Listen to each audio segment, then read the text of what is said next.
yourself inside the wall, entering the base. I'm sorry, it's a tech. Going back for it's a techie spot. For Shadow Blade. Is that why you know it, Toby? It's actually this is a techies thing. Whatever gets you in range for Ether Lens Blast Off. That's actually why I know it. Yeah, I'm sorry. Blink Tagger for Yapsar, one of the things, if he could steal that Will-O-Wisp, they just need some extra team fight on the side of Secret. Well, if Yapsar would do it, it would be easy mid one. There's a catch up on top lane, but the Sleight of Fist lasted too long, Seb. Thought he was going to hit the right crush timing. But mid one, very, very defensive Spirit. Do you also like his Orchid build? Yeah, Orchid. Like, who's into Bloodthorn. Ever gets you in range for as a primary target? Like, this is actually why I know keeps coming in from Oracle. I'm sorry. Yeah, I mean, it would definitely allow them to be able to hunt down these big team fighting supports, because it's so hard to just go on one of these cores when there's a Will-O-Wisp as well as a False Promise save. Like, both of these ultimates are great at being able to peel yourself off of a team fight where they're just trying to focus down one course. So if he can get to the back line, there's also maybe a situation where he managed to get the silence onto the Lifestealer to prevent a rage. They have to go for the Lincolns first. That is currently on the Lifestealer. Hey, I'm loving this build from Monkey King, the last one. He's got a rapier queued up in this Monkey King. Rack up the damage. Maybe a little bit too over-aggressive, but it's the first game of ESL Katowice. Sure, why not? We got OGs. We'll see whether or not he actually holds to it. You know, maybe it's one of those things where he just has it in his quick buy and he's talking to his team like, should I get a data list team, or what's like, going on? Hey, Notal, do you agree with this, or do I just Anna this and just ignore what you say? I'm just gonna do this. Hey, we got the Doppelganger cooldown now. That level 25 talent is pretty crucial for Phantom Lancer. That never. Really curious to see if he actually does go for this Shadow Blade. Oh, slap down, coming towards the top lane, supports there. Yapsar very quick with a jump forward, buying space for Nisha. He can Doppelganger again in 1 second time, exactly what he does. Thompson goes into the Wukong command very deep inside the base. He doesn't have a lot of room to move back for him. He's just standing. That's why they make him Disco Lifestealer. Beyond Your Effect just surrounds him, and Team Secret think twice about engaging. They're still inside their base, still feeling slightly comfortable. Yeah, it feels like these two teams, they're like...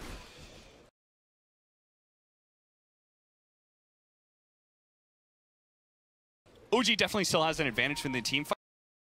It's why OG is able to play so fiercely with like Seb and with Thompson there in that last one, where he just jumps for it because he knows Jerix has got his back if there's going to be 4 heroes running down the hill from Secret. I love this confidence. This is the understanding from Nisha. He's going into this fight with the dust on him. He could have easily bought an ultimate orb as he walked past the secret shop. This could have had more stats on this level 25p. I was like, nope. I will be the reveal for the team. The rest of OG is just avoiding the fight. Roshan will respawn in 10 seconds time. It's a nice fast Roshan for them, and this feels like deja vu, Cap. Team Secret, they're hovering around the southeast side. Roshan can spawn up and just bounce in and claim him. If they look, but they have to look. It's an 8-second rage too. Global. Yeah, I know you want to see this, JJ. he never lets these globals go, and that's why they load it. That's why they Lotus Orb to then send it back. So we've got another. This doesn't look as impressive though when it comes back. It always sucks playing Ember Spirit against this Oracle, because what happens is you always have to jump to your defensive Spirit the moment he gets his Q on you, because you just go back to the spot you were at. You get locked down for even a second. Then you know there's going to be some follow-up stunts that can catch you out. All right, so Team Secret are fully aware that Roshan's going on, but they do not take the fight. They are backing out. They are not contesting in any way, shape, or form. It's the Dire Observer Ward. OG weren't hiding it. They were walking around in front of the pit. So now, Aegis, Cheese, and you have the Refresher Shard, and they've given that one over to Thompson. We'll see Seb almost if has they the can... scythe. I love it when initiators go something like this, right?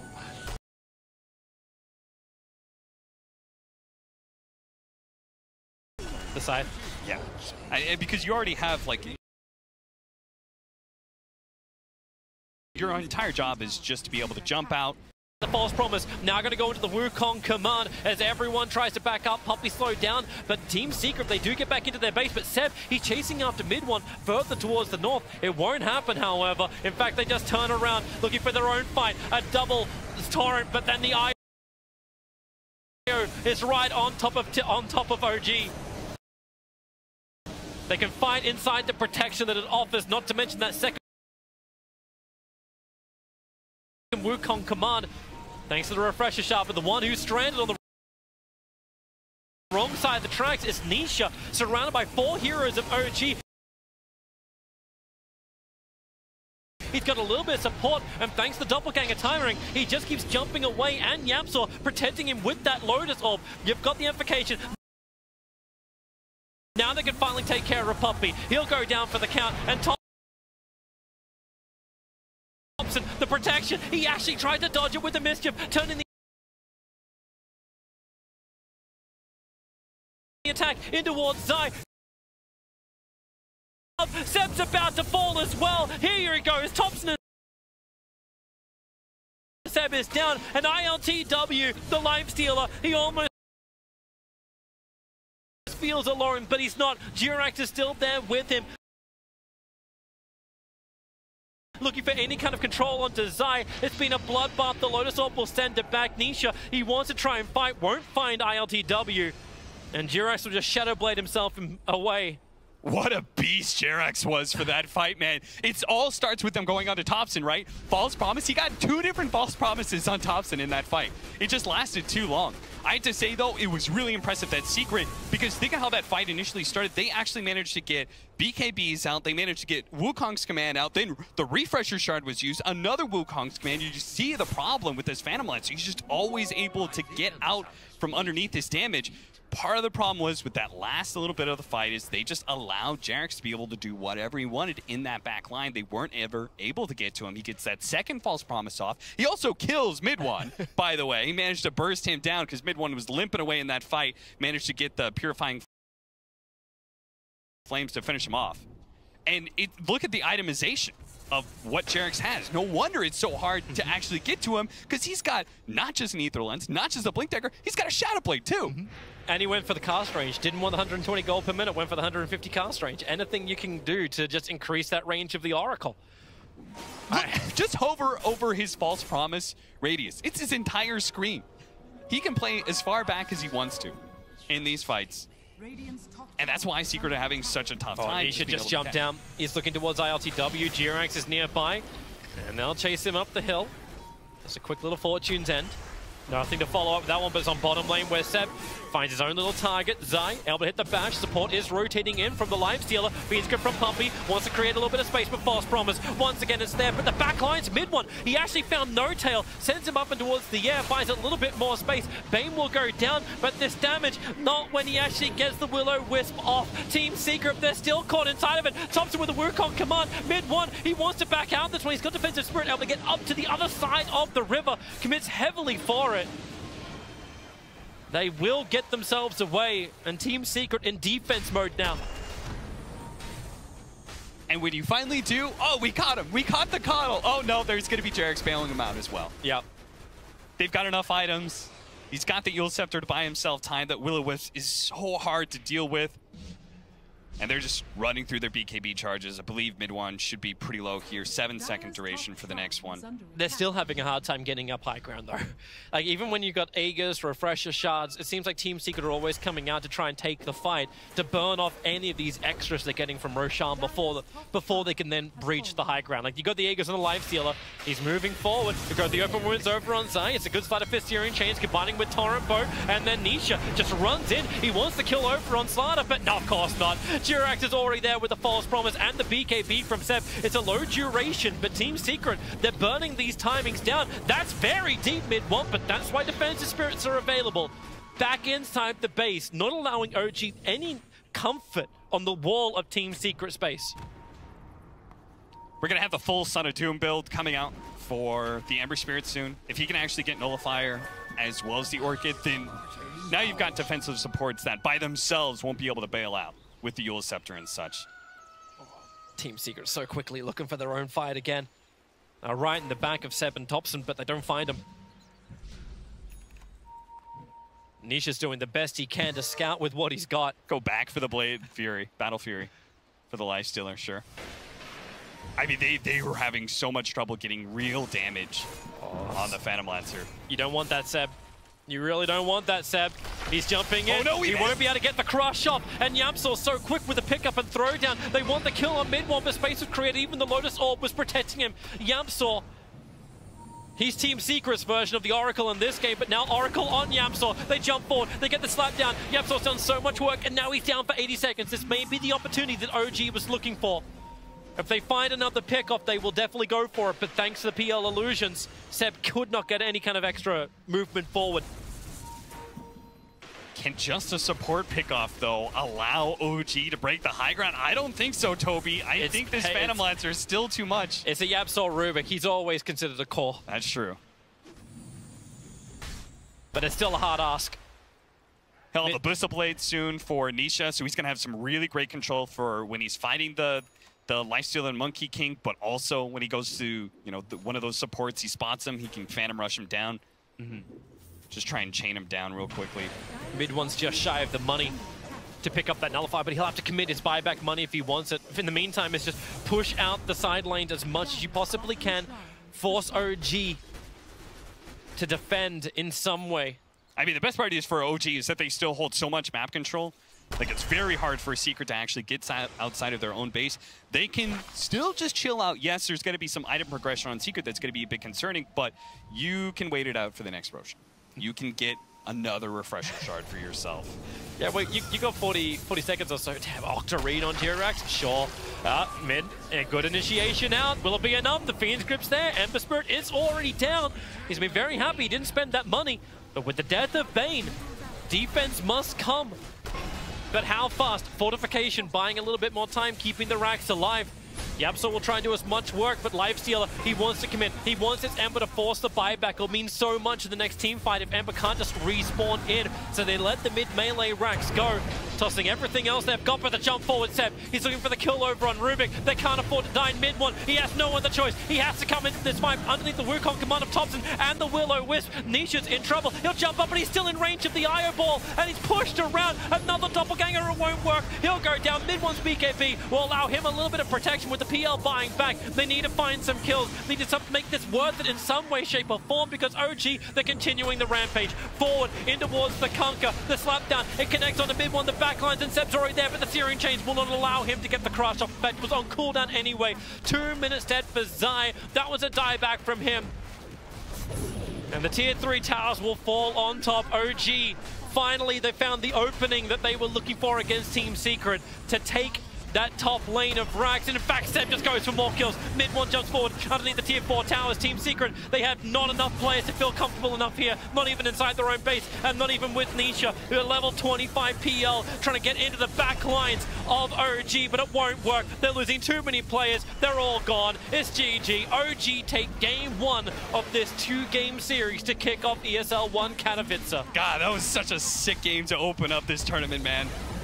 OG, I mean, it felt like they were just running around trying to get these pickouts, and finally they get the really big one, that scythe from Seb. I mean, how many times? This is just such an incredible story from this guy to go from, like, basically washed up player into the coach position. You think you're never going to see him again, comes back as a player, like, oh, that's kind of cool. Seb wins TI, and it's off of performances like that. It's off of his... Like, he is so good at just being able to find those initiations, and they finally got the one that they needed to be able to break the back of Secret, that pickoff onto the Ember Spirit in mid lane. Careful, Cap. If you keep talking like this, people are going to say Seb is massively overrated. He did brilliantly, but OG, they also got the opportunity, right? Yes. They got the opportunity. Team Secret gave them those 3 kills that OG then capitalized on. So I'm wondering, if you're OG in their mindset right now, do you feel the confidence? Like, OG struggling to reach a major, but you just took down the champions of the last major. Of course you're feeling that confidence. Have you not seen those pep talks that Seb gives? Dude, I'm sure OG's feeling themselves for sure, especially since it was a bit of a rocky start. 6,000 net worth lead for Secret, but they managed to pull that back. Beautiful itemization that allowed them to go that late against this Phantom Lancer. I think OG, man, they're going to be feeling very good, very confident taking game 2. Oh, they're confident, but can lightning strike twice? Game 1 looks very good for OG. Can't wait to see game 2. Yeah, I'm with you. What a start to ESL Katowice. We kind of, I hoped anyway. I know Kyle was he was a downer, wasn't he, on this one? I thought this could be a fun series. Turns out it was a fun series. At least we've had one good game in the series. Best of 2, Kyle. That was a statement from OG in game 1. Yeah. Here to win. For sure. I mean, everyone's here to win, I would hope. But I think OG are probably some of the most... They have most to prove in comparison to any of the other teams you'd consider a favorite. Absolutely. There's been a bit of true sight coming through in that. Oh, God, you did that, didn't you? I did, yeah. I did go there. I'm sorry. You're not going to make anybody forget about Dumbledore. you're done after that, Paul. Yeah, no, I'm all over it. It's fine. It's all good. I mean, impressive, but did you feel like Secret didn't perhaps execute as well as we hoped them to do in that I think Secret might have been half a step slow at a couple points in that game that you can point to, but I think how many times you go all the way back to TI and then you look at this game, how many times have we said, well, it's all on sub? And he delivered in this game. I thought he was brilliant. Wasn't flawless either, because there were a couple. No, I mean, it never is. You and I were speaking about a moment where it looked like it could have been an amazing bait. It could be an amazing bait. He might claim it would be, but it also looked like he might have been out of position a little bit. But it was fine. Worked out. Yeah. I think that OG as a squad, they break the meta, and that's when they look good. They go from middling tier 2. Everyone's like, oh, these guys they're not good. But then they find out a way, something. Find a way of breaking the game. They abuse these mechanics. Yeah, and the 2 I'd point to in that game were damage amplification. You know, we're talking with Nahaz backstage about how you pick Slardar just because it gives you that ultimate win condition, especially buys a Hex. Like, you're always able to kill a target, no problem. And they also abused Lifestealer, who I can't believe wasn't nerfed harder. I had to reread the notes. That hero's best carry in the patch. And you combo it with the cleanse mechanic behind him, the Oracle. How do you kill Lifestealer in this game, ever? I mean, that late game, he's what, 8 seconds? 8 second BKB on a 16 second cooldown, and he's stealing life all over the map. I mean, yeah, it's invincible. Yeah. He actually, I don't know how Secret kills him, because to kill Lifestealer, you had to kill Jax. And you're going to have to commit everything on that one. And it felt like they had mobility, but they never quite were able to get far enough into the fight. That's what goes into the context of why you don't need a ton of initiation on the side of OG in this kind of game, because you're going to put Lifestealer in between you and your enemies. You know Secret's going to be more mobile. You know they're going to be able to out-skirmish you. You have to just play around a tank. Yeah, but I thought the thing is, Seb was tremendously active. There were some mistakes, fine, but he was tremendously active around the map in the early game. He's in on 13 of their first 17 kills. He made that decision. We were talking about, is he able to make plays before the blink? And he makes a decision in this game to get the Crimson Guard first. And that Crimson Guard comes online in the early 20s, and they're able to to convert that big fight at 24 minutes in the Radiant jungle off the back of that. And it really felt like he solidified his presence in the game from there. Because you just can't really rush blink anymore, because kills are already not very value. So now you put a lot of it. You need to find kills with this blink. It doesn't help you farm. It doesn't increase your stats. If you are not using it to abuse a positional initiation advantage, it is a worthless waste of gold. So when you buy raw stats now, you're still going to get your spells off because Secret's going to be initiating onto you, except now you actually have utility. You're tanky. You can increase your team survivability. It's just it's a safer bet. No, I agree with what I would just put it a little differently. I would say that the value of kills is just so highly contextual. It matters if you get kills in position to convert objectives, and putting off the blink makes it so that when you are getting those kills, you have the material online to then be able to convert off of the objectives off of them. I would also argue it's about maintaining presence around the map, and that gives you enough regen to then stay on map. Whereas if you're playing like some Blink Slardar, you go down to half HP and there's no Shrine active, you win phase, not tranquils. Very uncomfortable, and you get these kills to control the map, to control the creep waves and a bit of the jungle, and then you just continue. You're just there, like you're always on map, you're always killing creeps, and if heroes try and mess with you, they can become a target. And this is why I was so impressed with the Slardar, right? This is a hell of a trick to pull when your 2 supports are Coddle and Oracle. These are not supports that are going to be roaming around the map necessarily hunting people. That they had so much invested in that Slardar to be a part of most viable kill combos that you could see them putting up. And that's why I thought Seb being, not necessarily playing each fight flawlessly, but being in the right places around the map to put pressure where they needed to. Did you... Easy to say afterwards, and Captain Hindsight back again here, but could Secret have played that early game better? Could they have been further ahead than they were? Their lanes could have gone better. And you look at... Could they, though? Are you sure about that? Like, when you look at, I mean, they had a horrible disadvantage mid. They actually, I mean, when you look at the kill count, it was like 9-2 at a point. Yeah. They were making better rotations. We were kind of in awe, like mid one, even though he's getting crushed in this lane. A lot of, you know, an NA pub Ember Spirit is going to die 3 times mid and start walking down the lane and just feeding. destroying items. Because it's just like, I can't do anything. Whereas mid one, he's rotating, like TPing for kills around the 5-minute bounty runes, staying active on the map. So even though he's heavily outlaned, he was actually ahead of Topson in net worth. And we've seen that a number minutes. of times from him in the last 6-9 months. I feel like he's gone to another level, isn't he? Yep. He's just one of the, I think he could be the best player in the world at the moment, but he's definitely the most creative. Like, yeah.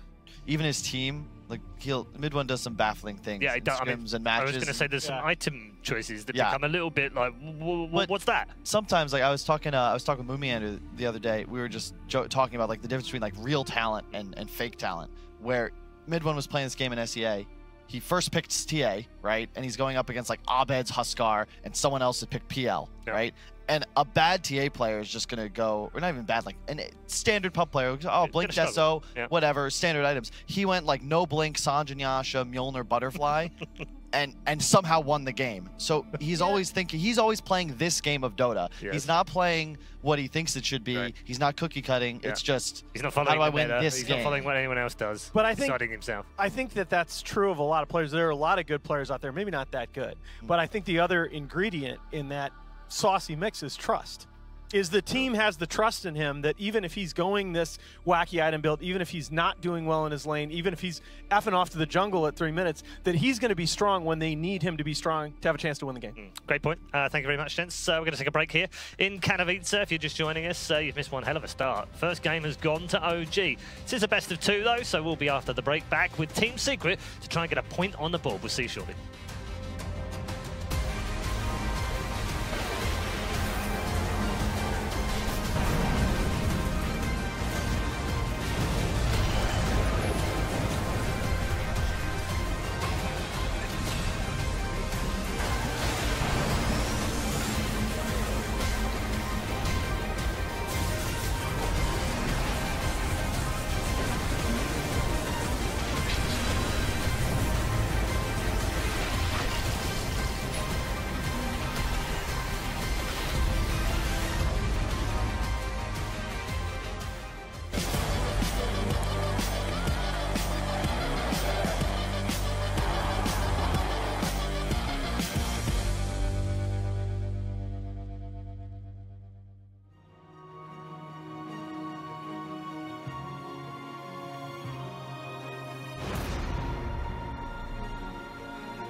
Welcome back to Katowice. It is 2019. It's the 7th year in a row that we've been here in the Spodek Arena for esports in one form or another. And luckily for us, Dota 2 fans, we're back for a second consecutive year to enjoy some Dota 2 here as well. Game 1 already in the history books, and it's OG, the TI winners, who have defeated the #1 team in the world in the opening game. They'll get a second shot at it, though, as we make our way through the best of 2 group stages. We've got Alan Nahaz alongside Kyle, a.k.a. Melons. Used to be called Melons. I'm just Kyle. Just Kyle now. Just Kyle. But just wanted to do a bit of throwbacking.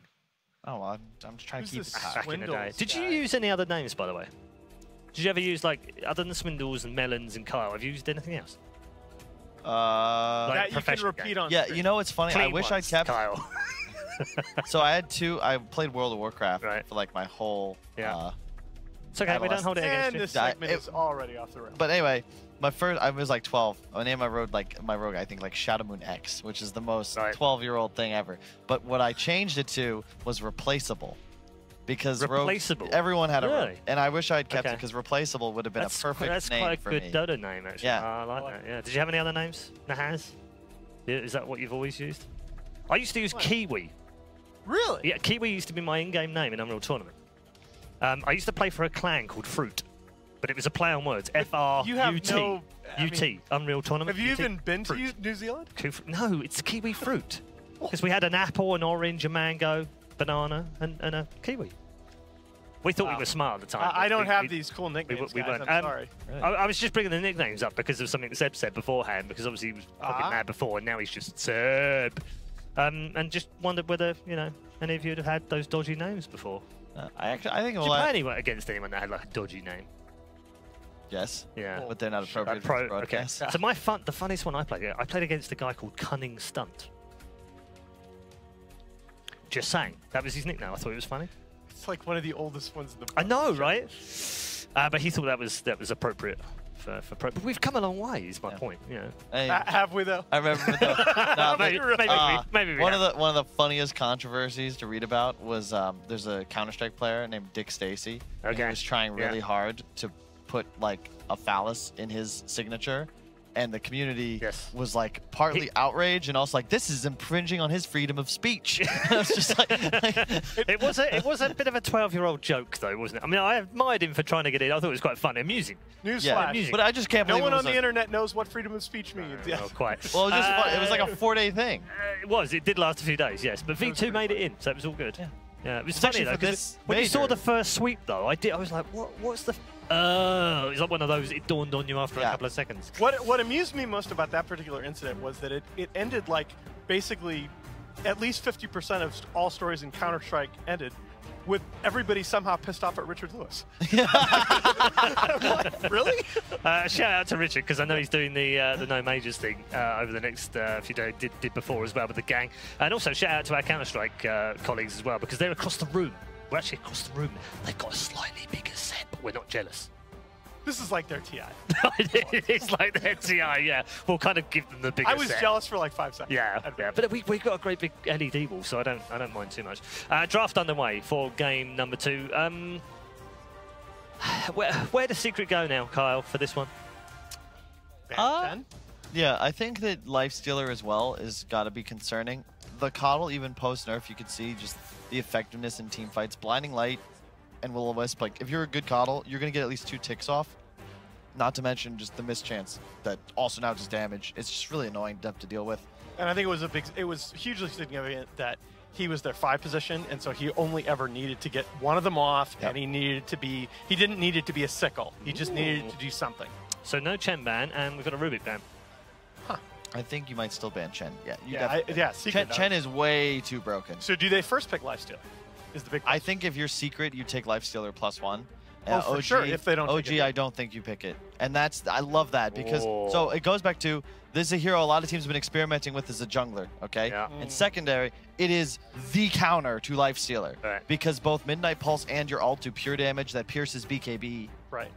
And they ban the Rubik. Exactly. Yes. It's really nice here, and it fits into the synergy. Like, how OG like to draft is around these like minion heroes. And I think this will be support Enigma, but of course it could be core. But it's very nice because you now shut down the Lifestealer. But I want to go back to something that you played. You're convinced that this is viable as a jungler. 100%. Okay. 100%. And are you on the train that says pick something the same on the other side? So pick a void. No, you don't. Do something no, similar. no, no, no. Are you not on that train? This Why works. not? When you I play like that a against lot. Enigma, you need to have some method of canceling BKB Black Hole. Yes. And it's really nice if that can also not be counterable by Lincolns, because you don't want to get to a point in the game where an Enigma can Black Hole your team, like whoever he wants, with no threat. That's really, that is a win condition no matter what the rest of the draft does. If you get 2 or 3 heroes in a fight, you've won that fight. And especially with Refresher Shard being that 3rd Roach. Like, it's just super value. And Warlock, you just save your rock, drop it. If he ults, no problem. Enigma has to have something to play around at all stages of the game. That's wild. That's got to be well. That's the same discussion though that we were having about the Kunkka in the previous draft. That's got to, if they're picking it there, they got to be picking it there for flex value. Yes, and it's also, it's just really good synergy with That's Fatal actually Bonds super sick. as well. That's actually so sick. Yeah, you purge the healing. Well, I don't know if I'm buying the Ench and the Enigma, but we'll see. Oh no, I think the why? I think the Ench is a the reason that I buy into Ench now is I think she's actually a sick lockdown lane support, and Yes. that's caused me to value her. Like once I saw it's a like couple of not so good teams run her and completely shut down laning phase aggression, I was like, all It's right. like what Chen used to do. Exactly. Like the older Chen from a couple patches Right. ago. You just plant it in the safe lane, and you're going to at least equalize it. And once that often pressure win. goes away, you immediately transition into Roam. That's Can we just go back to the Lesh for a moment? Yeah. Yeah. Because Fatal Bonds, synergy. Okay, so it's Like- not something we see an awful lot, and not something we see from Secret an awful lot. It's been 5 months since they played it, but they've played it across the entire team, by the way. Yeah. Like Zai's played this in the offlane, Nisha has played it as well, and Yapsor probably the most popular of the lot. He's played 40, This is the 13 thing I really games like now. about Secret. They have a number of these super flex picks. Yeah. Like Weaver's another one where they played it 4 out of the 5 positions. And I think that it's a wrinkle that they can bring into these drafts. You don't have to play those heroes that often. Yeah, I'm just looking at their previous matches.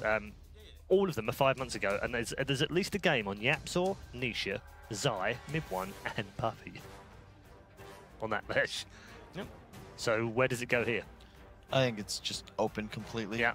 In truth. Super flex. I don't think you pick it there unless it is a super flex. Yeah. Unless at this point you really don't know But where to go. we're very sure about the Ench being a no-tail 5. I'm pretty sure that the offlane Enchantress I have not seen work. I think it could still be a Jarek's for Enigma as well. Just saying. I agree with that. Yep. I agree with that. It's and, really... they have done that But- more often than they've given it to Mad. Mad is not that much of an Enigma player. He can, but it's Yeah, not his it's strong not- suit. it's I would not his prefer Jarek's Enigma. I think Enigma's a 3/4 Yeah. flex, Ench is a 5. So do they? Well, my point is though, if they pick it on Jerax, do they switch out and Mad becomes a 4 rather than a 3? That's possible. Priority-wise, Mad could be, Yeah. But that goes back to the whole, there Sorry. are no more, like, roles don't matter as Right. much, or like the positions, like 1 Yeah. through 5, don't Yeah, really yeah. count. It's just about building the right Oh. draft. And Seb is often the primary shot caller. Yeah. You don't want to put him on heroes like Prophet or Enigma that are high micro, Yep. intensive. Playmaking. Give him a stun and a blink. Yep. Yeah. And again, you made that point in the last draft, and I think it's completely accurate. If you look at the farm distribution in that last game for OG, Lifestealer was up there around 40, 45 minutes. Lifestealer's up there at 27K. Everybody else on the team is between 20K and like 9. I mean, the farm distributions more are so much importantly- more no, flat. but it wasn't was- the fact that they were literally each part of the priority of lanes were side by side, almost identical, Right. except for the Was. 5s. Mm. The 5s The fives had a and the massive ones. gap between them. It was like 7 or 8K between them. Yep. It was almost like the Secret had a 6 rather than a 5. Yep. And I think if you, with Lesh in this position, you'd prefer that it's a core. And OG have done you a favor, and they've banned out Lifestealer and Ember, which are 2 heroes that play incredibly well against both of Secret's picks at the moment. But it's just because they're in that position where they're second pick this time, and they have the They have turn. that- Like yep. this pick as second pick is huge because the immediate ban into selection is, that's where you get your advantage in a draft. This and the last pick is about, that's your ad, and that's why I like this change so much, because previously first pick just seemed to be like really OP. It did, didn't it? You had first pick in 2 different phases. It's just not balanced. So I can ban for Secret, and they'll pick a Maiden. Okay. Interesting. So Wow. that makes 20 the Lesh armor, a baby. core. And they like this hero in the 4 position as well. Yeah, they do. I still think for most teams it's going to be better as a 5. It's but- a 5 for almost every team here. You could core lock. Could you? Oh, I think that's that was my sauce Could you? back in the day. I remember. That mid warlock. I It's good remember. times. Mm. Fog did a bit of that too. He was good. He was. I did it better. You guys kind of abused it. Yes. I remember it Yeah. back in the day. Yeah. I think that's my highest win rate. We were like Was it? 10-1, but it's also it got worse because the axe as well. When you did the axe early on. No, You guys brought the axe out quite early, and you had like a theory crafting. That was around it. much later. That was when they were later. running That was Axe Wyvern, and Winter I guess. Wyvern. Yeah. Yeah. I was hanging out with Adam yesterday, and I still can tease him about that. It's really Really? funny. Yeah, Okay. 'cause we saved that pocket strat for like Yeah. 3 months, and we're just like, well, if we win this game, we're in the tournament. If not, we're just here in Russia for a week with nothing to do. So Are I figured that was a OG good time. showing like a like cheese push strat potential here? I mean, that's just a sick Pugna pick. And It it's is. like it's a hard counter to Lesh and CM. Although Lesh BKB is still huge, and Yeah. that is perfect. well, Great synergy with the Tasty Warlock. little ducks here. You counter, like, you just jump on top of the OG heroes. It's just, it's so good here. Team Secret's like, okay, well, we're that Ana guy was pretty good, Well- but we're pretty comfortable with our carry too. OG go Jug or AM here? Pretty sure. AM. I like Jug more personally. like Jug a lot. Because you Yeah. just abuse the tempo. Not an IM team usually either. So you think they're gonna? You think this Pugna is a 3, or you think this Pugna is a mid? I think this is a Thompson Pugna. Okay. Yeah. I mean, that think, that certainly solves the issue from the last game, Yeah. right? I think OG actually had issues the start of the season trying to put Thompson on too many different things. I agree. He is super good at what he knows. Yep. Yes. The Monkey Kings, the Invokers, the Pugnas. I don't want to see him on like a Brewmaster ever again. Well, and the other thing is that what so many people were not. He was winning his lanes at TI, but he was winning his lanes at TI in large part because he was getting such consistent damage on that enemy tier 1 tower. Those tier 1 towers were down by 10-12 minutes in those games at the very latest, and that was my one concern for him in that previous game, that even though he put a lot of pressure on mid 1, they took a while to convert that tier 1 tower. And I like the fact that we're at least showing the Pugna here that, you know, if Secret cannot address that lane early on, Oh, it is. the AM pick was solid, but I think it's That's good.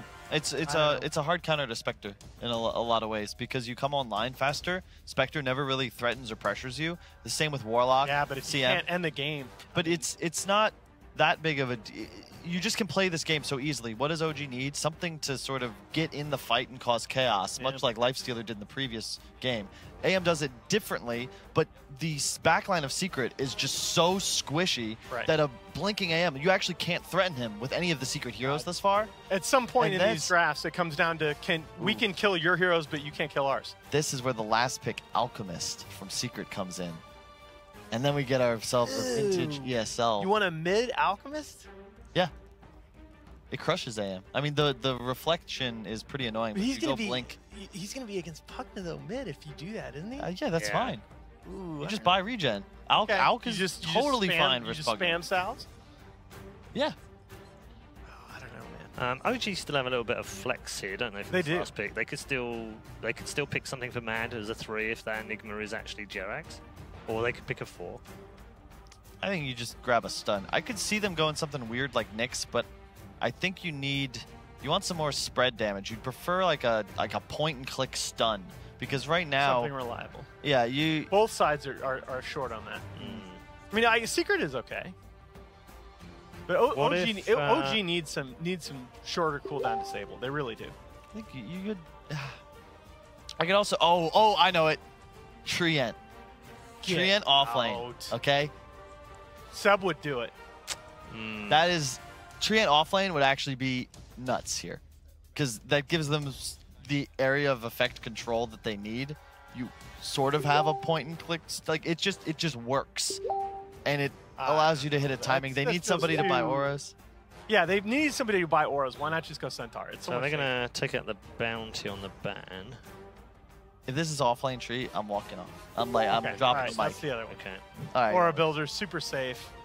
That's a nice OG draft. And if it's perfect because you look at the first 3 picks of Secret. Boy, They AoE all- silence owns. Yeah, you just if you can get on top of them, you're gonna win these engagements. If Night Stalker can run into the fight with that silence active, Yeah, that's it's a the problem. perfect hero to captain and shot call on as an offlaner. Like, I when you're- believe that. When you're a Night Stalker player, your cooldown is the one your team is playing around. Your vision, your movement, like you are There's your literally mid-pango. quarterbacking the game. Is that mid Pango or is it Zai Pango? Yeah. I genuinely thought we would only see this from one team at this event. Oh, no. And that would be Ice, of course. No. A lot of teams have now started running mid Pango. Is this mid Pango or Zai Pango, do you think, Kyle? Absolutely no idea. I think this is a Zai Pango. I think it's a Zai Pango and a mid one lash. But it has been mostly. Interesting draft from both teams. Yep, I like it. Which ones do you like better, though? I love what OG did. I think that they have not just like the matchup advantage on individual heroes, but the way the team fights are going to go down, it's like they're going to win the mid game. They're always going to have vision advantages. Secret to win this has to play like near flawlessly, and Spectre's got to go off. Like Secret is very much they're going to try and drop the Meteor, okay? You've got this window with Warlock, Golem, Spectral. You need to find kills immediately. Otherwise, OG just pick you apart. They outfarm you around the map and just die. It once again comes down to we can kill your heroes, but you can't kill ours. And I think OG showed in game 1 that they're playing at that level. They can compete. I like them a lot. Yep. All right. Thank you very much, gents. Time to head over to our commentary team. Once more, we join Capitalist and Toby 1 for game number 2. Thanks, Red. Yeah, how you doing? It's we're doing great. I thought that first game was very good, very fun. Yeah.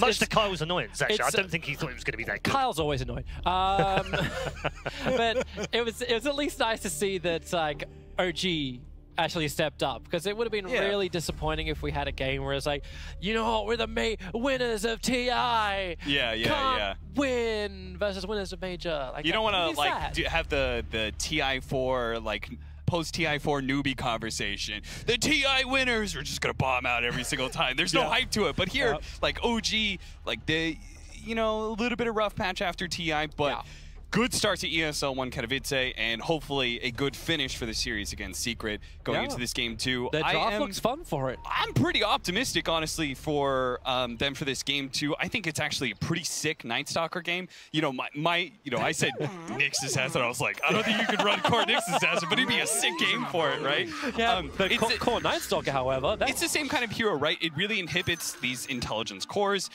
It is a tempo-based offlaner. You want this hero, like Kyle was saying, this is a great hero to be able to captain from. Basically, your team follows your timings. And if you look at this Night Stalker, first of all, he's not going to have a bad laning phase, I don't think, for his daytime. He should be absolutely great in that regard.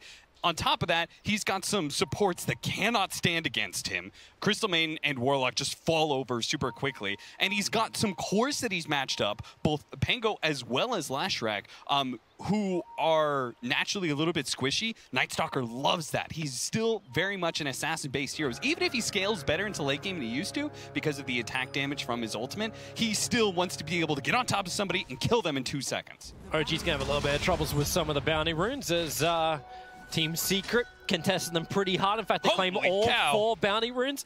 This is actually because we're looking at a support Enigma. He was denying up, well actually, I thought he was going to deny up one of the creeps from the bottom lane, but he's taking his sweet time to do so. And to solve the question of the panel before, it is in fact, as you see on your screen, a Xyla Shrak, and it's a mid-1 Pangolier. This is why you probably maybe saw mid-1 with a very large smirk on his face just before they went into the game. Yeah, this is similar to the matchup that he had before against Liquid, where he was matched up against a Shadow Fiend. When you play this mid-Pangolier, you do like heroes that are, again, naturally squishy. Pango and Pugna as well as SF both share that common trait, and they're also very susceptible to the lucky shot. Both, even if it's just a disarm, the slow and just being able to get on top of them and deal damage, Pango's great at that. And I think on top of that, Leshrac was already a bit answered from the draft by OG. Yep. Like Leshrac, think of what he had to go into. He's going to be going into Pugna, Night Stalker, and Animage, 3 cores that counter him pretty heavily. Well, such an early pick as well from Secret. Yeah. Like you kind of knew this hero was going to get pretty heavily counted anyway. The panel was talking about like, oh, the flex value of him being a support. I think he's a garbage 4, but a 3 he might be good. These fights up on top and bottom, both teams. Yeah, everyone's getting super low. Pango's super low. You see this top fight that, like, I'm expecting someone to die eventually. But you think it's Yabsol. Like, it's a Crystal Maiden. It's like, oh, my movement speed sucks. So what have I got? I've got boots. Yeah. Like, this is Yabsol's mindset. But the boots allowed him to actually juke it around in the fog of war in the tree line. So without them, he probably would have died as well. But it's the nuke damage from Thompson. Maybe this is where I feel a little bit happier about OG's draft, where they actually have Thompson playing this mid-nuker, his Pugna or his Zeus's. Maybe I feel less happy about this because Thompson, no, he's got Decrepify and Blast. He's only going to use Decrepify, however.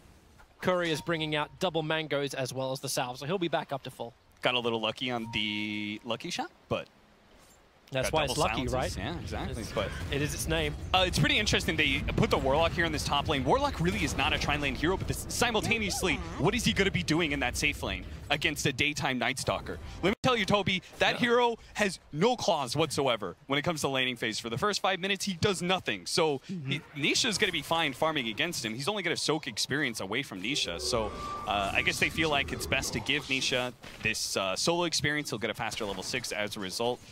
Maybe he rotates down when nighttime happens. I'm not exactly sure how they're going to play this Spectre because obviously the moment nighttime comes out, we actually have a Night Stalker with level 3 Void. He becomes a real threat. So they're going to have to do something about it. But then they commit so heavily to try and influence the other lanes. Like this top lane, the Tornado of No Tail has already caused so many problems from Secret. They want to go as initiation on the anti-mage and they can't get it. It's an aggressive tri-lane versus a dual safe lane. Remember, we haven't even seen, and I cannot actually believe this is happening. It's Enigma in the jungle. Like, yes, this just doesn't happen anymore. It's been happening lately. It's been happening in a lot of pubs lately. I think it happened in some pro game. Maybe it was at WePlay at some point in time. It just doesn't feel. It's being picked up. It doesn't feel legit enough just because of the nerf that came to the neutrals. I mean, so they've slowly but surely, with the combination of the focus on the range creep and how much gold you get out of that, which, you know, the deny mechanic of Enigma is super good against that. You could see what he's doing here, right? Actually just TP to the tier 2 tower on top lane to get that deny on the range creep. Exactly. You don't need to use the Enigma to, like, the actual Eidolon focus to kill a neutral creep. You take a range creep away from one of the lanes and then bring those Eidolons into the jungle itself. So you still have an impact on the laning phase, a pretty good one, taking away the range creep, which is such a big impact of a lane creep net worth and then you're still able to get some pretty decent levels because they have changed the neutral value a little bit, where it's a little bit better for you than it was previously. Yeah, I've been watching him too as well, JJ. Just waiting for Jirax to mess up a little bit of micro. He was one hit from that Hellbear, like that close to death. He is pushing the limit of this hero. It's a good thing Bloodseeker is not in the game, or else everyone else will be losing their lanes right now. Another big thing is that Night Stalker, he just doesn't have a whole lot to do during daytime. And he doesn't farm very efficiently during daytime either. The Midas patch, very helpful to him. With this rage of everyone going Midases, it's the perfect item for a Night Stalker because, you know, obviously you can't go any other accelerating item. You can't go Mjolnir or Battle Fury, anything like that. No Tail's in trouble. Zai, just too easy with the damage to come in from that level 2 Edict, but that's why he's trying to turn around with the help of the anti-mage to try and find their own kill. Zai will still finish up No Tail. ILTW went the other direction. Jirax moves over. It's a level 1 Malphite stun, so it's not enough work, but then again, when you micro up the Wild Wing, he just can't move. Zai on the retreat. One more blink forward. Should be able to finish the job, and that's exactly what will happen. The awkwardness of this tri-lane, the combination of Enigma taking away range creeps, the Enchantress bringing a neutral creep into it, and them also just not being able to do enough damage to this Animage. He's top CS despite aggro tri-lane. You know, this Warlock, they just didn't really have a place for their supports in this. They finally do bring Puppey down to this bottom lane, again, as nighttime comes up. The Warlock Spectre is a classic duo because all you need to do is just keep giving the Spectre health and look at the heavy rotation. It's like, okay, so Seb feels good, No Tail feels good because we hit the first nighttime phase, and Jirax comes in to help him add pressure towards the tower. There's no D-push from Team Secret. Puppey's already on the run, but Seb, he'll run with him. Those wings are pretty aerodynamic when it comes to the nighttime. Void's off cooldown in a second, but he won't use it, as he needs to turn it back around because Pango, mid one. Here we go again. Team Secret rotate their mid laner off, and now he's going to do some serious lifting. No Tail completely isolated. Yapsaw, he'll end up surviving his mid one, also gets the conversion kills too. So both of the supports that are meant to help enable Seb's lane have actually kind of swung at the opposite direction. And Pango plays exactly the way that mid one has been playing for Team Secret, right? In this very much, he's a space-creating core. He moves around super early. You've got a low cooldown, very impactful ult for team fights. It just kind of fits to everything that he's been doing lately on these Ember Spirits. Pango mid, on top of that, another thing about it is that Pango mid, with the damage items that you get with a Javelin into Maelstrom, your timing is just a little off as an offlaner. Unless you just get like a really dominant offlane, you're just not going to get those farming items fast enough. It's going to slow down your team fight items. But as a mid, you get the Javelin super fast. You get the levels required for you to still be impactful for team fights, and this will allow you to be able to get, you know, Guardian Greaves, which is typically the item you go for with the mid Pango after Melcher. So great things for Pango, great things for Team Secret, but there is still, after this fight, we'll go to the ticking time bomb, but it's bottom lane. Spectre trying to run away, Thompson just sucking the life out. That's why he has to Spectral Horn himself away, jumps up and down and then up towards the top lane. So it's in the hands of Anti-Mage who can actually find this kill onto Nisha. It started on bottom, but with the Mana Void available, it's here, up on top lane for Nisha. So he just used his ultimate to deliver a kill straight to Anti-Mage's door. He's like sick. Hey, this is, you know that Riddick. It's Riddick, right? The second movie, if you're not going to count Pitch Black. Thompson's going to train him out, but it's like, do I kill myself to the Grandmaster, or do I kill myself to this douchebag over here? You know what? I'll take the Master. I'll let him have control of my entire army and world. I'm not gonna lie, I had no idea where that analogy was going at first, Toby, and I know the Riddick movies, but I see where you're going with that. I see where you're going with that. Who do I want to give my army to? Well, I'm not sure if you wanted to give it to the Anti-Mage. You really did it. Like obviously a bad mistake was made. Riddick was not ready to govern. But it's the Anti-Mage who was the ticking time bomb I wanted to say before the fight was going to begin. Like, this Anti-Mage is drastically moving towards his Battle Fury, and can the Pango do anything about him? All this farm that's good for Team Secret, does it deal with the Anti-Mage this game? He will eventually. Oh no, he didn't get the silence for the lucky shot, so Thompson lays a ton of damage into Nisha, but fortunately he was able to get out of range just in time. One of the big things is Pango is very effective against Anti-Mage because you have an innate silence. And then on top of that, you've got chain stuns with the Rolling Thunder. So Anti-Mage is going to have a difficult time with mid one eventually. So they will have that answer for sort of like that mid-game area where he's got Battle Fury and he's building into his Manta. The Pango will be able to hunt Anti-Mage around the map. So they will be able to kind of deal with that. It's still, the timing is going to be scary. Just as, you know, Kyle was saying, the Anti-Mage was a great pickup because not only answered the Leshrac, it also answers the Spectre. You know, we were talking about it backstage. It's like, the Spectre gets his Radiance, yeah, but Anti-Mage is like, I've already got Battle Fury, I've got my Manta, and I'm soon going to have 5 items before you have 3. Wow, mid one's really committing to try and kill off Pugner, and he's able to do so. Support from the Crystal Maiden. Well, Seb's trying to get a bit more of a wrap up himself, but he's frostbitten up. He can't take this fight too well. With the help of No-Tel, maybe he'll feel a little bit more confident. No-Tel's hunting the support kill. But that's that power spike for mid one where he feels real confident, just halfway up the lane and commits his Rolling Thunder. Yeah, just like when he played against the Shadow Fiend, right? Like, Shadow Fiend was so dependent on magic damage nukes, and then you have this Pango who gets on top of you, has a chance to silence you, and if he doesn't, well, he goes into Rolling Thunder anyway, and you can't do any magic damage to him. So you're going to have even worse problems for Pug. Now, fortunately, that is going to be a great escape for Zai, who's building into a Rod of Atos. So he's going to set himself up. And he'll split the bounty runes 50-50. So no one really gets any kind of advantage. It was the 10-minute bounty rune fight that in Game 1, everyone wanted to take. In Game 2, everyone just appeared to be happy to accept the status quo. Anti-Mage, top of net worth board, but a lot of OG are right behind him. Yeah, but he's #1 net worth, and the Battle Fury is very close to completion. We're 400 gold away from Battle Fury. They've given him the bottom lane, and they're even giving him an Alpha Wolf to get a little bit extra. Thompson again. Yeah, he's dead. Nice hit from mid one. Okay, well, he should be dead. The drain out. Okay, now he is dead. Mid one didn't want to commit the swashbuckle at the end just to ensure it straight up. Yeah, there's Pulse Nova and Edict doing the work. Untouchable doesn't help you against that, but that's the reason why you've got the Nature's Attendants. He'll get a little bit more distance up. Seb's in the neighborhood. Nisha, he needs to kind of slow down Nisha so he can't keep the chain going. Zai will miss the stun, but No-Tel will finally go down. That'll help Nisha. Looks like he's going to be double Wraithband straight into Yasha, so they're going to make sure that they don't have this like kind of awkward window where Nisha's very weak. Builds into an early stat build. I'm not sure if he's actually going to go Diffusal Blade for this game or Radiance. I feel like Diffusal Blade is better for you in the matchup against Anti-Mage. Yeah, does Radiance even really like help against what OG has? Well, OG are on the hunt.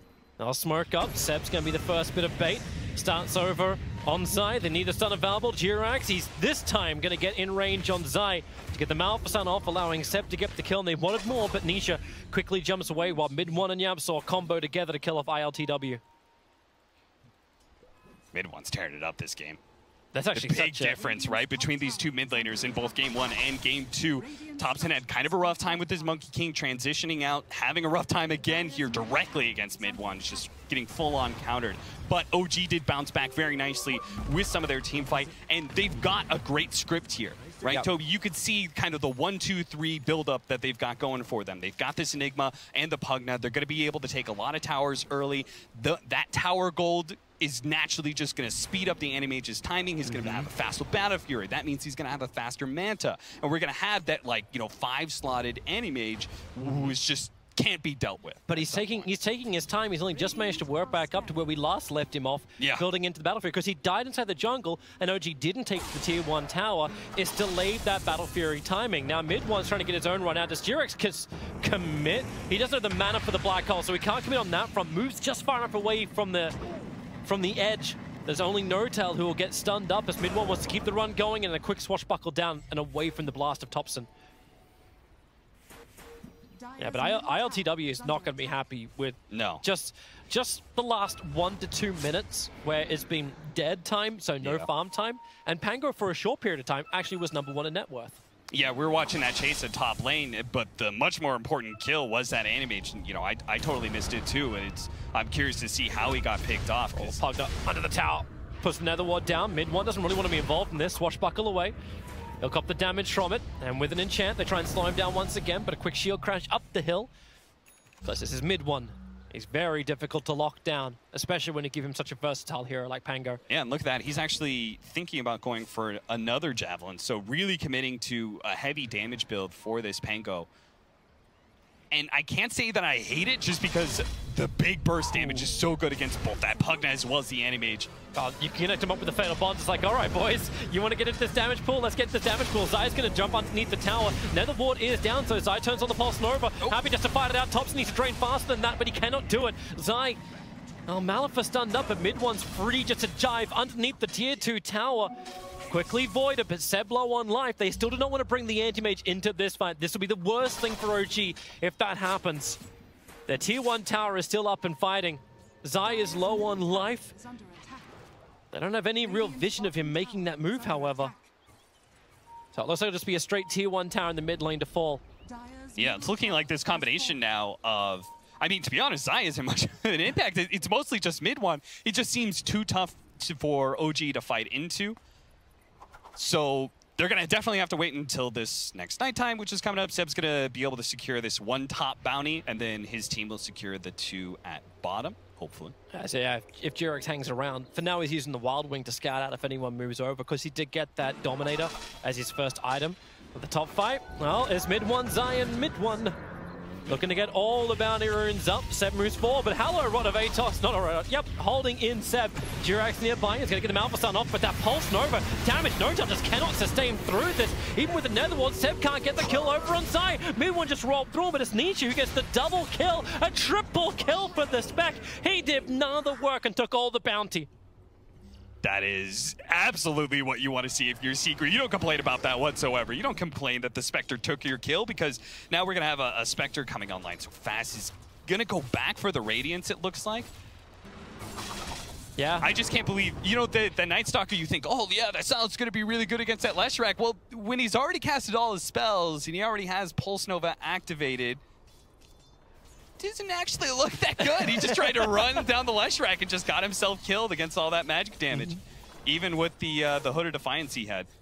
He's going to go back for the Midas. OG just not feeling like they really reached the timing that they wanted to with this push strategy. They didn't get ahead like they planned, and but you still don't have any mage involved in these fights. So no matter how you look at it, this is the advantage of having Spec early on, right? She just Spectral Horns in, is always on the front lines. Any mage cannot do the same thing. And here we go once again. Spectral Horn is down, looking for the kill over on Yapsor, but here comes your jump through the back lines. Mid one, disarming, rooting up. They're just trying to control up Pugnet so he cannot stand alive. Now the rock, it drops from Puppey and OG. They have to scramble themselves away from this one. Fatal Bonds connected everyone together. Seb is just running Animage. Okay, this is not where you want it to be. He's looking up the fight. Maybe he's wondering if he can get a good mana void onto the Leshrac, but there's nothing to have here. Just apart from a great spectator view to watch your teammates die, but is that what you really paid for? Yeah, and that's the thing, Toby, you were saying, hey, the Animage isn't part of these fights yet. I would agree with that if he had like a solid net worth advantage over this Spectre, but he's only 300 gold ahead of him. And again, the Spectre will outscale this Animage. You planned on OG being able to play 4 versus 5, but they lost the laning phase in mid so hard, and mid one continued that momentum so much that he just decimated OG in that transition phase outside of laning phase into the sort of mid-game team fight that you see. Oh, they find an opening, and they found the big one. The follow-up stun's actually coming in from Jirax's dominated creep. There we go. That's a big kill. That's a mega kill streak as well. So ILTW, 500 extra gold for that. Yeah, and a long time dead for the Spec, and that means so much more when Animage already has the Battle Fury. This is going to be a huge disparity in the farm that can now arrive, and they're going for more up on top, but this time it's Team Secret claiming the kill over on Thompson. You know, his team just executed a great gank in bottom lane. Very surprised he was aggressively showing himself so soon after that, right? Yep. Like, Secret got the read. Okay, there are 3 people. We lost Spectre. They see Thompson at top. I know he's alone.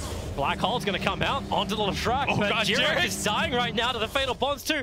ILTV will move over, so now we can finally burn up the last bit of mana from Zai and look for the last hit. Blinks forward, he'll need 2 to do it, and it's actually the creep wave who will claim it. Yapsor also died as well, right next to the Radiant Shrine. All right. So Seb gets 1, split for the other. OG's bringing this back. It's still 7,000 gold lead for Secret, but it hasn't gotten worse. Hey, I remember game 1, it was just like that. And this is the OG special. Hey, we're really behind everybody, but let's win around the 60-minute mark and we make fans. It's the Director 8 kind of way. They're going to reach an awkward point, this 20 to 25 minute daytime, but they are closing in on Pipe. I'm not sure what Jerax builds for the 4-position Enigma against Warlock. Well, he's going for mech at the moment, so he's looking to be almost like the old 3-position Enigma off lane. Like, yeah, I'm just going to provide sustain. You focus on those team fight items, just because like the last 4-position Enigma I saw, it built BKB, Blink Dagger, in the normal, but when playing against the Warlock, you've got this just sort of 1-to-1 counter that it's probably better for you just to focus on the team fight aspect and not on the black hole.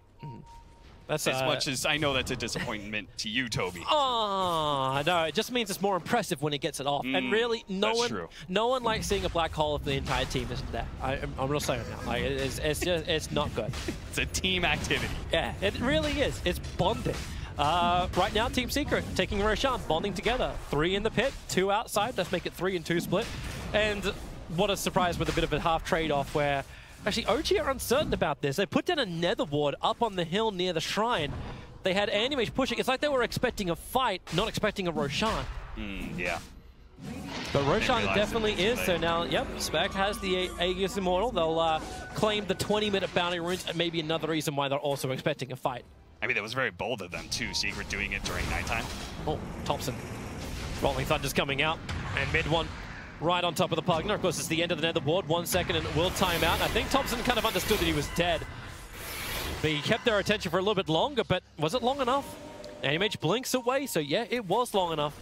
What Thompson did is he tried to hug the cliff as much as possible, and it both decreases the chance that Pango's going to be able to get the angle to hit you, but also when he does hit you, it means that you have a chance to be able to pop up the cliff. Don't walk into this. Wait, hang on. Yeah, blink forward. Someone got a stun. Malefice. He'll go invis, right? But it's just the Glimmer Cape, and wait for him to come back out of it. Now they have the extra vision. Midnight Pulse is already down, burning off the life, and okay, committal.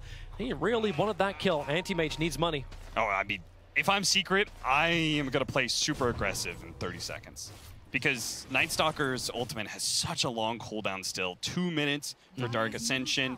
It's daytime as well. Like, I think this is a time where they can easily take at least 1 tower. You actually have Night Stalker on the end of that Dark Ascension TP to the bottom lane, and he's surrounded by 4 heroes. Thompson's nearby.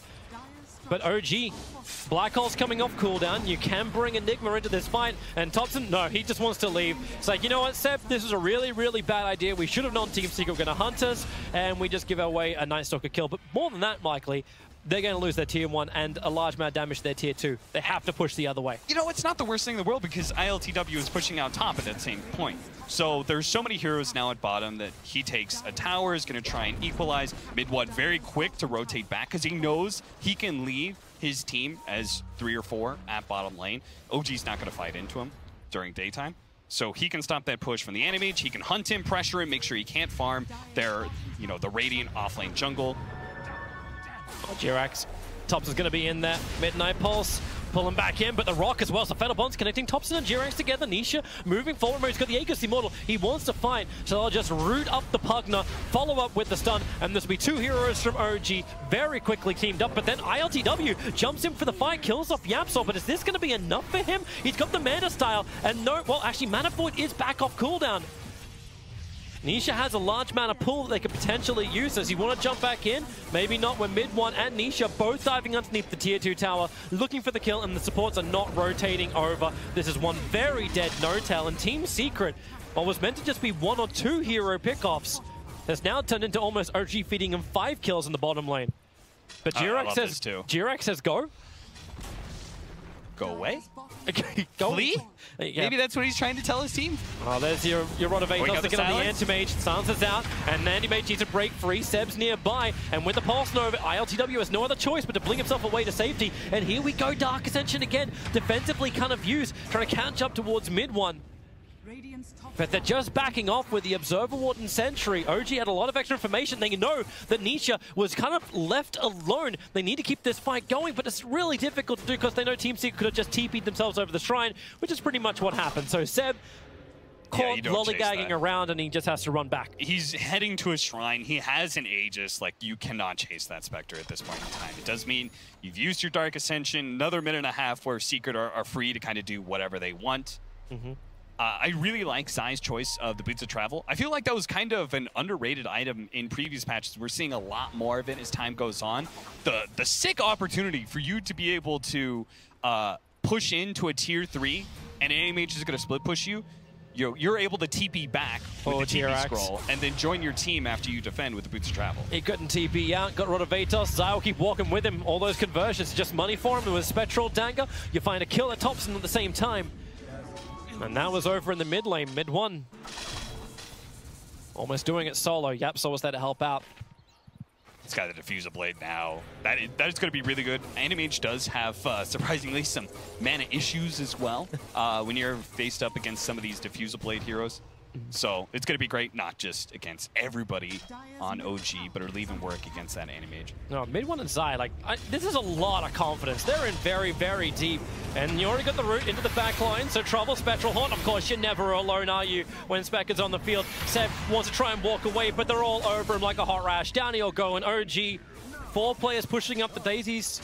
Of course, the fertilizer will kick in. They'll come back to life in just a second, but OG, they need everyone alive. Their tier 3 tower is now under attack. Yeah, with Guardian Greaves, like, this is exactly the kind of hero that you want to be able to play with a Spectre, a hero that's not necessarily going to get bursted down if they choose to be able to jump you real quickly. That's not like OG has that kind of initiation or burst anyway. Nice Soccer buyback. The Black Hole is available if they want to try and use it. They have to go up the hill, but Jirax is copying so much damage. They're draining out the life of Nisha. Anti-Mage trying to protect himself with a spell block shield, gets over towards Yapsol, triggers the Mana Star, breaking free with the Mana Void. The damage is a good spell damage, but the Rock in the back line. Jirax was never part of this one. Same for potentially the Anti-Mage, who was trying to be safe under the tier 3 tower. No way to jump away, but he's got a spell block available, and also Enchantress. Heavy damage in design, making him think twice about coming up. But you do not have your Night Stalker, you do not have your Enigma. What have you really got? You've got time. No-Tail's creating on the top. Poppy's already got himself a double kill over on this Warlock, and they're gonna get more. Burn off the mana of Mid-1. 1 charges are available. He'll blink up. The rolling thunder started from Pango, but also bait. ILTW thought he was gonna get in the middle of this one. He had to jump away. The spell block is not controlling him. Mid-1 just rolls through him, and they're rolling through OG. OG here in game 2. But the black hole, it's a beautiful thing. I love it. But really, it's what did we say, Cap? What did we say about black holes with no team? Team activity, Toby. You got to get everybody in there. And unfortunately, there was nobody left from OG to put damage The corpses were the only thing that's in there. Unfortunately, black hole doesn't have that kind of regenerative effect. And it didn't even kill mid one, dropped super low, but unfortunately Midnight Pulse wore out. That's gonna be one lane of Rex, and it's a Spectre as well. God, yeah. This Pango, Toby, it's worked. It made me real happy. I'm gonna tell you that much. Well, you're a Pango picker, aren't you? I'm a Pango picker, baby. And once I saw people start playing at mid, I watched mid one's replay real closely on that. I was like, damn, that's sick. I could be a mid player again, Toby. On one hero, I could be a mid player. Oh, Seb, not where he wants to be. Caught in a very huge slow. The upheaval making it almost impossible to walk away. Thompson is giving him a little bit of extra protection and now has to actually give him the life as well. Seb, no way, not enough life. Mid1 wants to go in a little bit deeper. They need something to fight with. 2 lanes of Rax have already been claimed by Team Secret. At least Rolling Thunder will go on cooldown for a minute so OG can feel a little bit more confident in the fights, but still underneath Radiance, Animage is just not ready to fight. These lucky shots are able to connect, tries to protect himself with the counter spell. Mid1 is Bone Drive managed, got 3-1 charges. That won't be enough to give him the swashbuckle away to safety, so maybe they get some revenge. In fact, it's No Tail who gets the godlike 10-time streak. Over 1,000 gold goes into the Enchantress. And now Nisha, they want more. They're jumping forward. Jirax is just body blocking if they don't want the Spec to get down the hill, but they can't body block when you got no movement speed. So when he jumps forward, he's able to actually get one quick hit in towards Nisha, but Yapsor's nearby to help him out too. The golems are being sent in. They need more stuns, and now the golems actually evaporate underneath Zai. The fatal bonds, 4 heroes all connected together. This is Zai's field day. It is all about the palace for him. Drain out the life, get rid of the Latrak, and OG, they actually be fighting. Team Secret losing 2 very large cores. And in this day of the game, OG will 1, take everything they can, and 2, they'll take the money. Oh, if only they could have got that Spectre, but hey, they walked away from it. A decent fight. Oh man, I can't believe though No Tail got the last hit. I just remembered that. Maybe it wasn't so good. If only Animage could have gotten that last hit, maybe it would have been sick. Yeah. But what does No Tail buy? It's like, hey guys, I can afford us wards now. Yeah, that's a lot of centuries. Supports people too.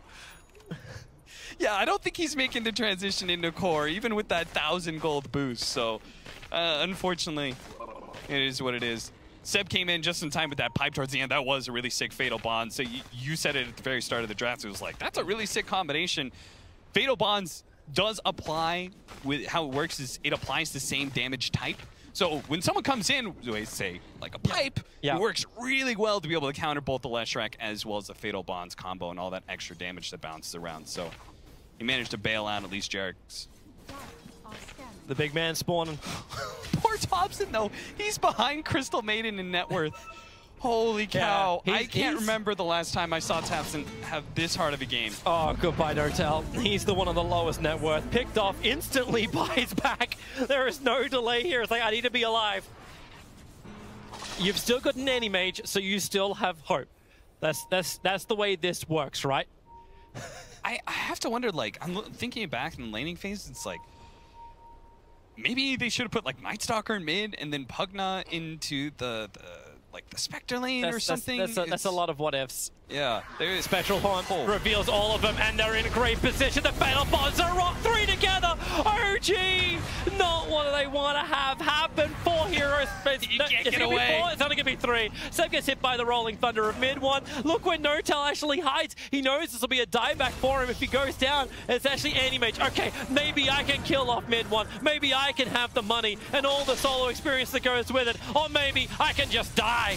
Zai is going to be there. I'll land the stun. Turns on the Pulse Nova. This is the game. Everyone from OG is dead. GG is the call. OG, they started off ESL 1 Katowice and nicely with a Game 1 victory against Team Secret in what was a fun style. Secret gave an opening in Game 1. In Game 2, it seems like no opening existed. Yeah, Secret wanted to remind OG, you may have won TI, but we're the dominant team right now, and we'll show you exactly what a dominant victory looks like. 28,000 gold lead by 30 minutes. And honestly, I can't just say it enough. it was a mid-one show, man. Like, he is the reason he killed OG's entire timing at 15 minutes. He killed Topson's game. He killed him like 15 times in this game, but he killed his game overall.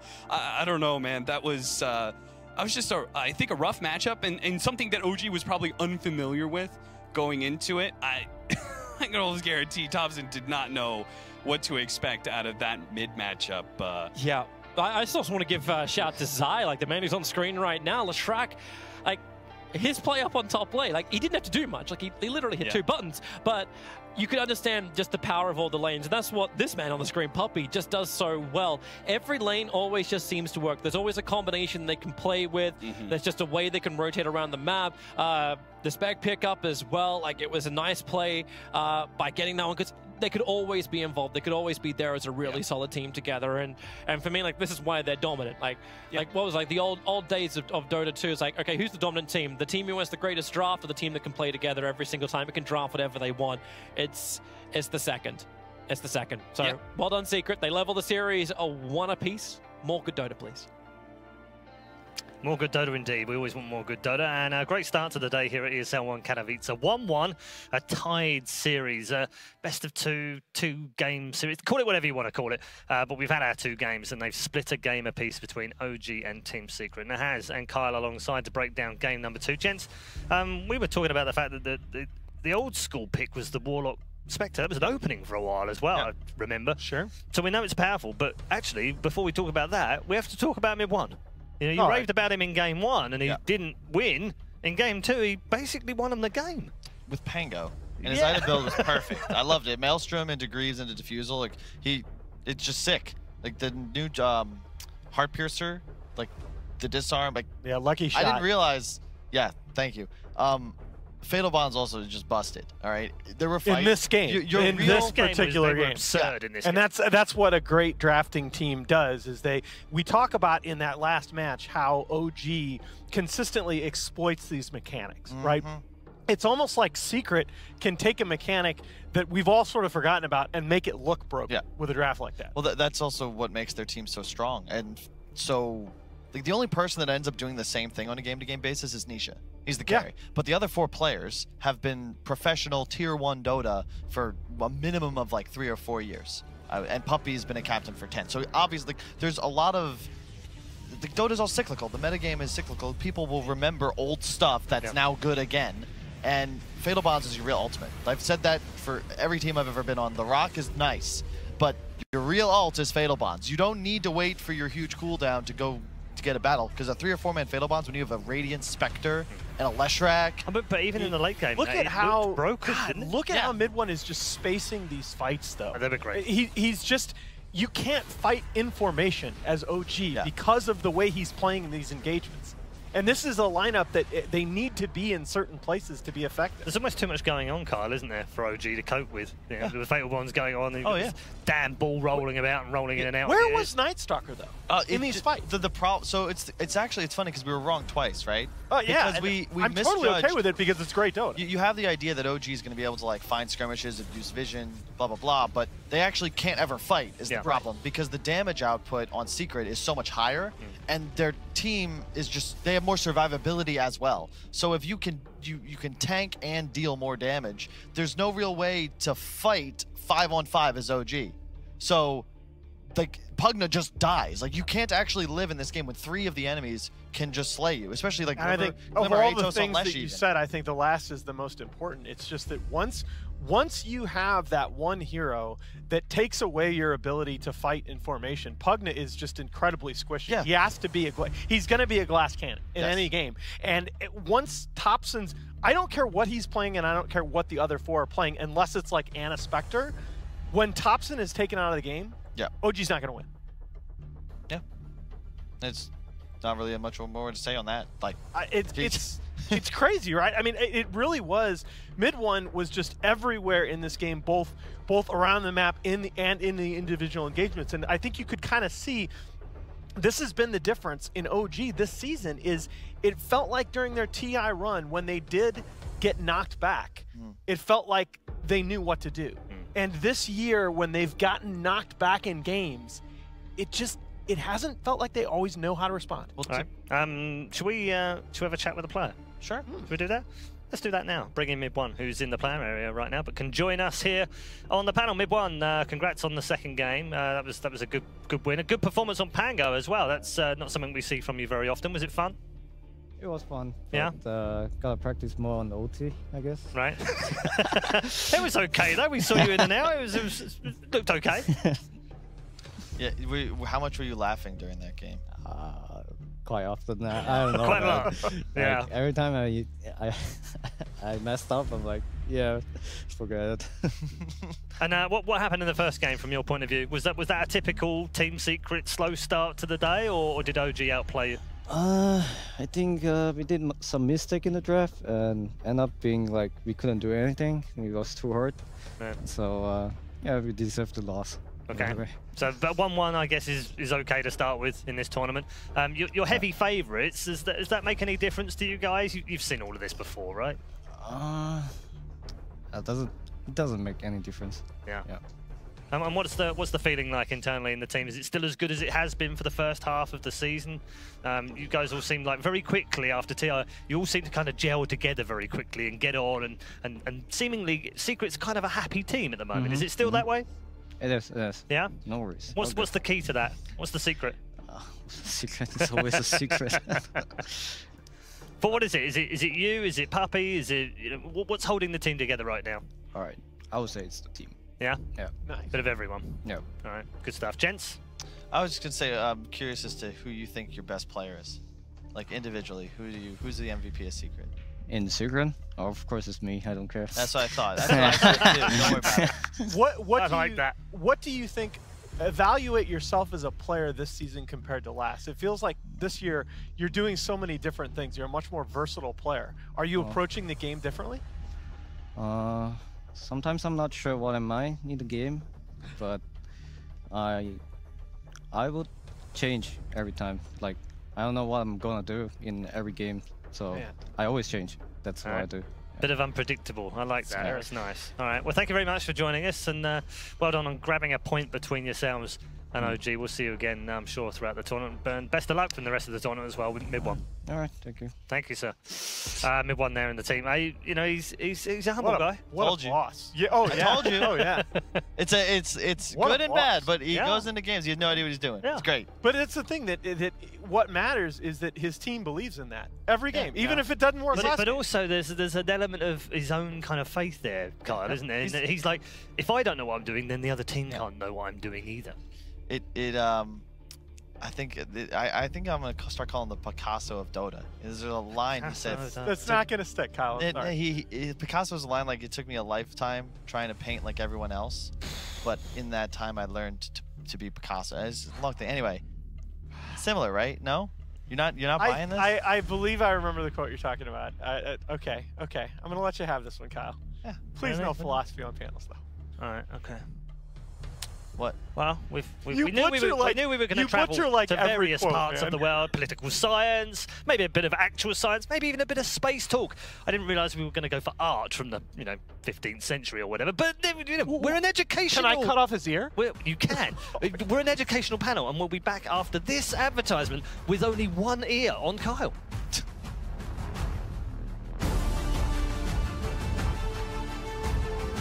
Another one, Seb can't get the kill over on Zai. Mid1 just rolled through, but it's Nietzsche who gets the double kill. A triple kill for the Spec. He did need more stuns, and now the golems actually evaporate underneath Zai. The fatal bonds, 4 heroes, all connected together. This is Zai's field day. It is all about the palace for him. Drain out the life, get rid of the Latrak, and OG, they actually be fighting. Team Secret losing 2 very large cores.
Vodafone presents the pre-match.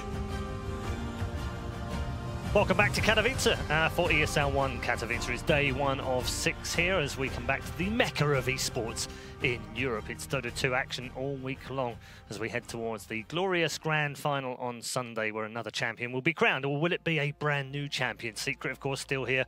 OG from the first match as well. Previous winners and also Chaos as well in the mix. But the other 9 teams, none of them have won an ESL 1, so maybe an opportunity for them. An opportunity for our 2 teams in the next match as well as we move on to our second round of Group A. It's Gambit versus FTD, a team that many of you won't be familiar with, and we'll talk about them in just a moment. But we'll start, gents, with Gambit. We welcome Cap to the panel, a rather better dressed addition to the panel than Kyle. Thank you. I actually quite liked Kyle's outfit. It's getting boring now. What? The Burgundy's been in since TI. I'm kind of tired of it. Okay. I would have preferred That's him. because you had Burgundy at TI as well, Absolutely. Paul. I set a trend and then everyone else followed, as ever. Capital, Sure. Mr. Capitalist, I know for a fact you would not be caught dead in a burgundy coat and a floral print shirt. I appreciate his boldness. How about that? I have a more conservative approach to my dress, but I appreciate the Is there going to boldness. be a more conservative approach from Gambit, or are they going to continue just running Yeah, at people? right. This is typical CIS Dota, isn't it? So I was going back through jet lagged, watching We Play. We're trying to find a really Chinese... really like watching Gambit, man.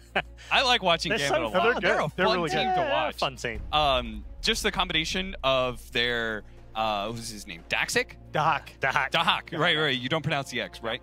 Dahak and Immersion. Immersion. The They're 4 4. position. Yeah. Like really cool. Both those players. Like Dahak has some really interesting hero pools that allows like Gambit to be able to do, I think, unique strategies. Yep. Like they're bringing something that a lot of other teams aren't with their Visage. She's an Epo player. But Immersion was the first time I looked at that guy. I'll be honest, I wrote him off. I was just like, you seem okay, I guess. Yeah. But He's the really more come I on watch this it, year. He's good. yeah, He's got a good coming play into his style, own. isn't he? Yeah. Yeah, and he's very much a playmaker within the team as well.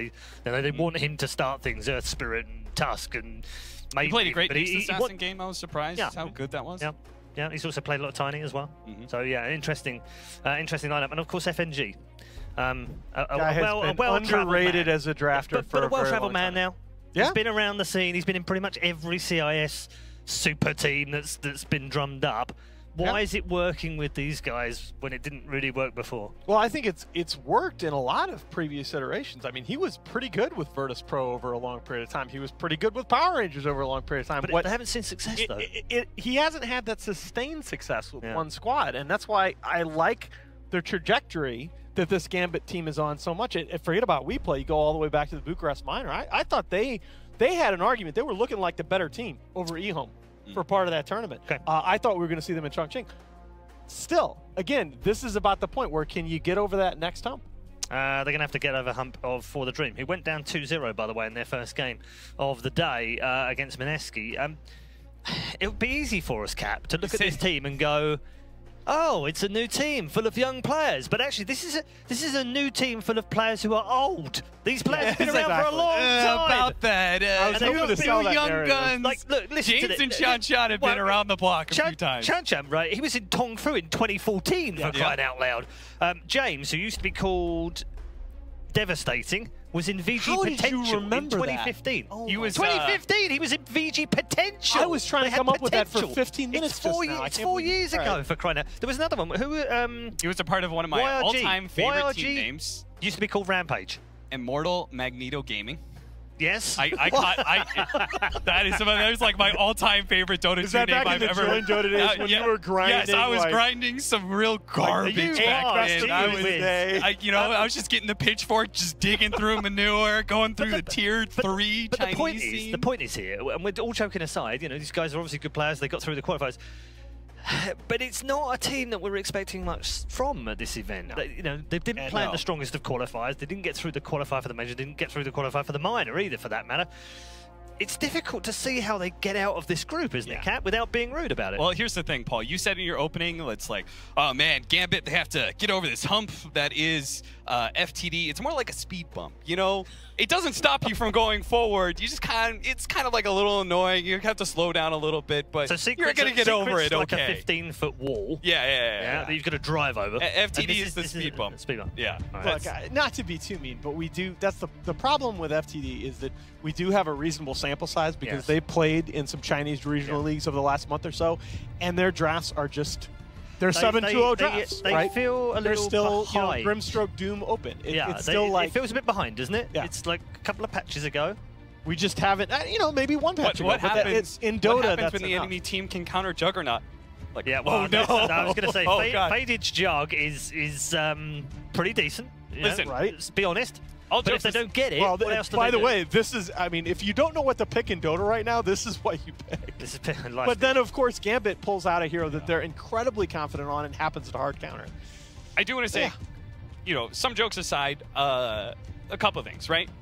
Xian and James may have been around the block, but you know who else was around the block for a really long time? Faith Beyond. Yeah. He became the number one true. offlaner at TI. He was the number one offlaner in the world, right? Sure. Won a TI. So. Not impossible to come. And I couldn't get the ages. Like I looked. I even asked Jack. I don't know I how was like, old I don't they know how are. old they were. I know so. that.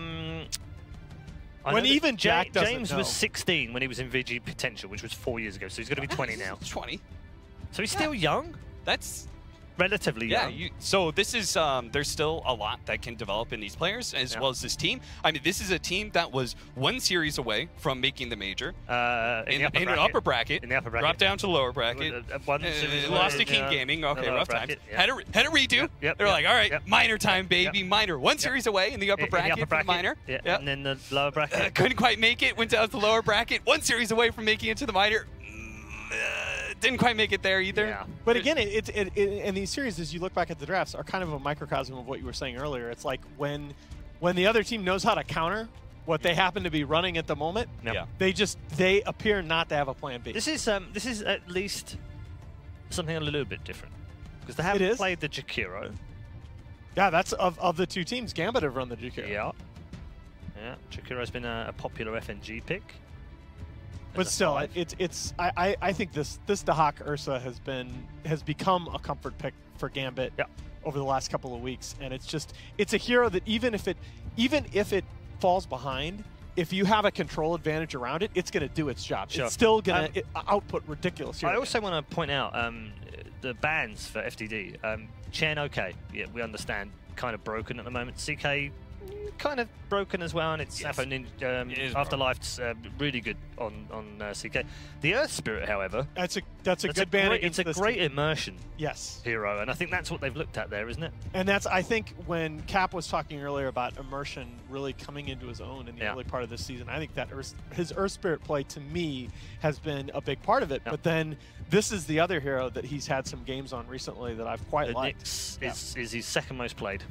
Nyx Assassin is a hard support to play. Like, as I'm a 4 player.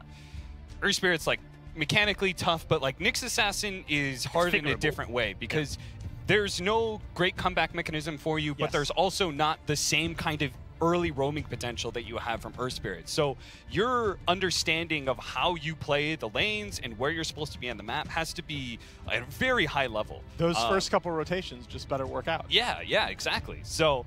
And it's a great pickup, I think, right here. Jakiro, a lot of damage you could just walk over, but the same goes with the Lifestealer, right? You wouldn't think that Nyx Assassin is actually going to be good against him, but you can stun out of Vendetta to be able to catch him while he's farmed, but he's also likely to build Radiance, right? All these Lifestealers, I haven't seen a Lifestealer not go Radiance. Yeah, I mean, it feels like the way the hero's being played now. So that's going to be just another, easy Spike Carapace stun that you're going to be able to catch. So. You already have the problem that Lifestealers. You talk about uncontrollable damage, right? That's what you want to. That's what you want to pick Nyx Assassin into. Any surprises in the second phase? Everybody laughed at me when I used that term. I did. Everybody laughed at me. I thought it was. They all weird thought at it was first, stupid. But once everyone was all on board with Grant's unhealable damage, but by uncontrollable. No, I thought unhealable damage was was stupid from the beginning, but uncontrollable. It's irreparable. I like that a lot. Irreparable damage. Irreparable. The Shaman. for I mean, FTD. this support has been a monster. Yeah, Like, it's getting more popular, isn't it? he gives you a win condition as well. Like, he gives you opportunities to be able to take towers from a support, which is pretty unique. And on top of that, with a combination of, like, Ether Lens and his talent and stuff, he is, like, way more useful as a disabler than he has been in, like, previous patches. You can shackles from so far away. Are you And surprised the that shackles more have got teams some aren't? nice duration buffs in the meantime as well. And damage buffs as well. Are you surprised more teams aren't playing it? I mean, I'm looking through. No, the it was like big at- Misery's playing it a lot in Chaos. It was big at chunking. Like a lot of the teams were because it's it's a support that gives you push presence. It gives you wave clear. It gives you tower But of the threat. teams here, only Chaos are mass picking it. Fair enough. Yeah. This is Oh, expected. yep. But So FTD, like, hopefully we'll see the same kind of answer. You know, they picked up Lifestealer. We see the answer Versa. We feel really good about Gambit's draft. Hopefully FTD are going to Are do you the same. surprised that got through though? yes, Knowing how much they've abused it? I mean, For the first game, no, I'm not surprised because they let it through and they go, we'll figure it out. You look at it, you know. But this isn't best of 3 cap. You've got to win both. yeah. It's best of 2. You don't have a game to play with in any sense here. Yeah. Well, FTD don't have a whole lot of games in general to play with. So Okay. What do you? you know, you get, like, you know, they're going to be running a Visage. You think you have an answer Do for you it. want- I'm fine with that. While we wait for the last pick, fun quiz. Yes. Fun question. There are 2 teams here that have 0 points so far in a DPC. Who are they? FTD Yeah. That was the obvious one. complexity. No. Oh no, Cole. Okay. Is it like Maneski? Yep. Oh wow. And that's not the team Yeah, you'd expect, is it? No, I kind of expected. I kind of expected with that. So, All right. by the way, they're there's a correct. mechanic here, the bristleback pickup. Uh-huh. So one of the things that they did to nerf Visage in 721B is that level 1 familiars now do 20 damage, which means that it's Yeah. completely blocked by a stout shield block. Yeah, I love that you and pointed Bristle that out. is gonna build stout. I was going to say the exact same thing, man. Crimson Guard is going to be so good here. Even just having the base stout shield for some of these heroes is so good versus Visage now. Alan, because I know you like stats. Yeah. Beast at the last pick. Complexity have how many points in the DPC? Oh, I can't even. 2. 90. 20.48. Never mind. I'm done. I'm done. All right, so we got a Beastmaster puts pressure on the laning phase. It can actually lane against Ursa, okay, because of the boar problem. Yeah. You have Primal Roar to help control the Ursa. There's eventually going to be an Ags problem. But how does it do? It's going to be. It's not just against an Ursa. It's probably going to be. It's going to be against a Lich dual lane with Ursa, which I still think Beastmaster can die in that lane, right? I mean, they're going to have, I'm sure you can still die in that lane. Like, especially in the first 2 levels. Once you get, like, 4 to level 2, level 3, it's a bit better. I'm just not sure if, like, I like the timing of what Beastmaster gives you here. Because you needed some sort of solid initiator, right? But the problem with Bristleback and Timbersaw, these heroes, it's like all the enemy has to do is just not play into them. Yep. Right? So, at that case, what you need to do to help augment your Bristleback strategy is be able to have something that forces fights on the enemy that they can't get away from. I'm not sure how much I like Beastmaster as that option. Just because he's a slower offlaner, right? He's not like the most natural lifestealer vehicle, you know, and he's not going to be the fastest hero for you to be able to find those openings. Wow, this is the mid-tide, right? That should. Isn't this mid-tide? Could be. As long as I they don't think get the this is matchup their in Bristleback, Deso I tide. think It's you gonna win both be those sick. matchups. Yeah. It's gonna be absolutely sick. I think if they run this as like a carry Tidehunter, he's gonna destroy this game. Well, it's gonna. Yeah. I mean, if it's. I guess you could still do mid Visage. Yeah. I mean, Afterlife is the one that normally plays it in the offlane. So would that not be where it goes? I don't know, man. I just think Because if they've got Tide that Visage in there. if Tide Obviously, gets the quick hack is farm- going to play that Visage, right? No, the hack will play the Ursa, right? No, He's he's been the playing Visage. that. Yeah, I when think they he's do the pick up the Visage guy. Ursa, Yeah. he's still playing. Oh yeah. They did that at WePlay. Yeah. Okay. So Afterlife is on the Ursa we play. No. Affinage. Okay. Yep. So, I mean, I'm going to lead pretty heavily here for Gambit. I feel like despite they picked it up like second after the Lifestealer, I think it's still a decent Ursa lane. I think most of the lane matchups are going to be okay with them. And again, I kind of feel like the Beastmaster is just too slow of an offlaner to be that kind of like tempo that you needed for your lifestealer Bristleback to really go off in that, you know, solid 15-25 minutes when you start feeling strong. All right. Let's bring in our commentary team because they're ready to bring you our second series of the day. Gents, what did you make of that draft? That draft is kind of fun. It's always a dangerous thing, though, when you have a panel who says, hey, guys, like, maybe this draft's too slow against Gambit. Like, that's a concerning thing, to say the least. At least Gambit did get nerfed a bit in the B patch that came out recently, specifically Visage. Like, I don't know how much that'll affect this game. I agree with Cap. I think the Tide's going to be really cool. Don't know if he'll go Deso, but yeah, I definitely give them the edge. Well, I'm looking forward to seeing it. It's an interesting draft. Also interesting teams that we have. Like we cast a lot of Gambit throughout the minor, and obviously through everything else that we were doing. But you also look at FTD, a team who I'm fairly certain both of us have never cast, even if we have cast their players a long time ago. As the panel was racking up the old players from VG potential, and so on and so forth. But it's hard to have underestimate a Chinese team, especially like. Remember watching all the qualifiers, right? Like yes. It's like open qualifiers, closed qualifiers, it doesn't matter. Like no team is ever guaranteed to get through a Chinese qualifier because there's always this just talent pool which is just so deep inside of China that it's like, okay, well, this could be like China's C-grade team, but don't worry, they could still beat Gambit. Yep. That's why I feel like the scene is just more stacked than it's ever been before. When you think about the top level and, you know, outside of LGD, you don't include any Chinese teams in the top 8, I'd say. And yet, you can't discount them either because you never know who's just going to have this new stack. Like C-Deck came out of nowhere. Wings, you know, these teams are comprised of people that, sure, they'd been in the scene, but they were never, they weren't tier 1. They weren't winning tournaments. Then all of a sudden, they just... It's the nice thing, too, about the Chinese teams where you've always got this mix. Like, it's 2 or 3 of the veteran pros and 2 new up-and-comers. Like, it's really it's heavy sustain for their entire region that they're always going to have, like, this depth. But, of course... having a team that could be #1, dominant, this is a more troublesome thing. And we'll see how FTD do. That was the moral of the story, is like, never count any team out. I've taken this rule ever since I counted out Koreans during, well, all events they began with. And never, ever again.